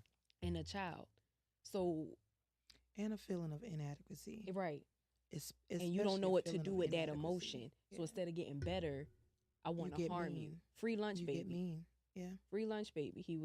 He provided lunches throughout the summer to black camps, black neighborhoods, black November 20 on my birthday, 2000, probably like 21, 22. He was killed right down the street. And this is somebody, Puff, Sean Grant. He used to work with Savannah High Band. He created the Bullhorn Crew. When it was gun violence going on in Savannah, he'll have his bullhorn and the neighborhood would come. Girl named Alante, who went to school with me, they robbed him, set him up, and killed him because they heard he hit at the gambling boat for $10,000. So it's a reality in our culture. That's why they tell him you need to go. Bootsy talk about Bootsy say you cannot come up in a town in the same city that you was in because people get hypnotized with hatred. How he put it, they seen where you started, and now you up here, and now like you say inadequacy. We don't know how to control our emotions. We don't know what to do with that resentment or that little green monster that comes sit on your damn shoulder. So it turns into hatred, and I gotta eliminate this problem. And we see it happen. It was black. It's an unsolved crime in Savannah. The boy went to St. Paul. Parents did him right. They bought him, I think, like a old school Monte Carlo, and he worked and he got it together. He got it painted. They robbed and killed him, and it's still a cold case in Savannah right now. That mama don't know who did that to her son, and I raised my son right.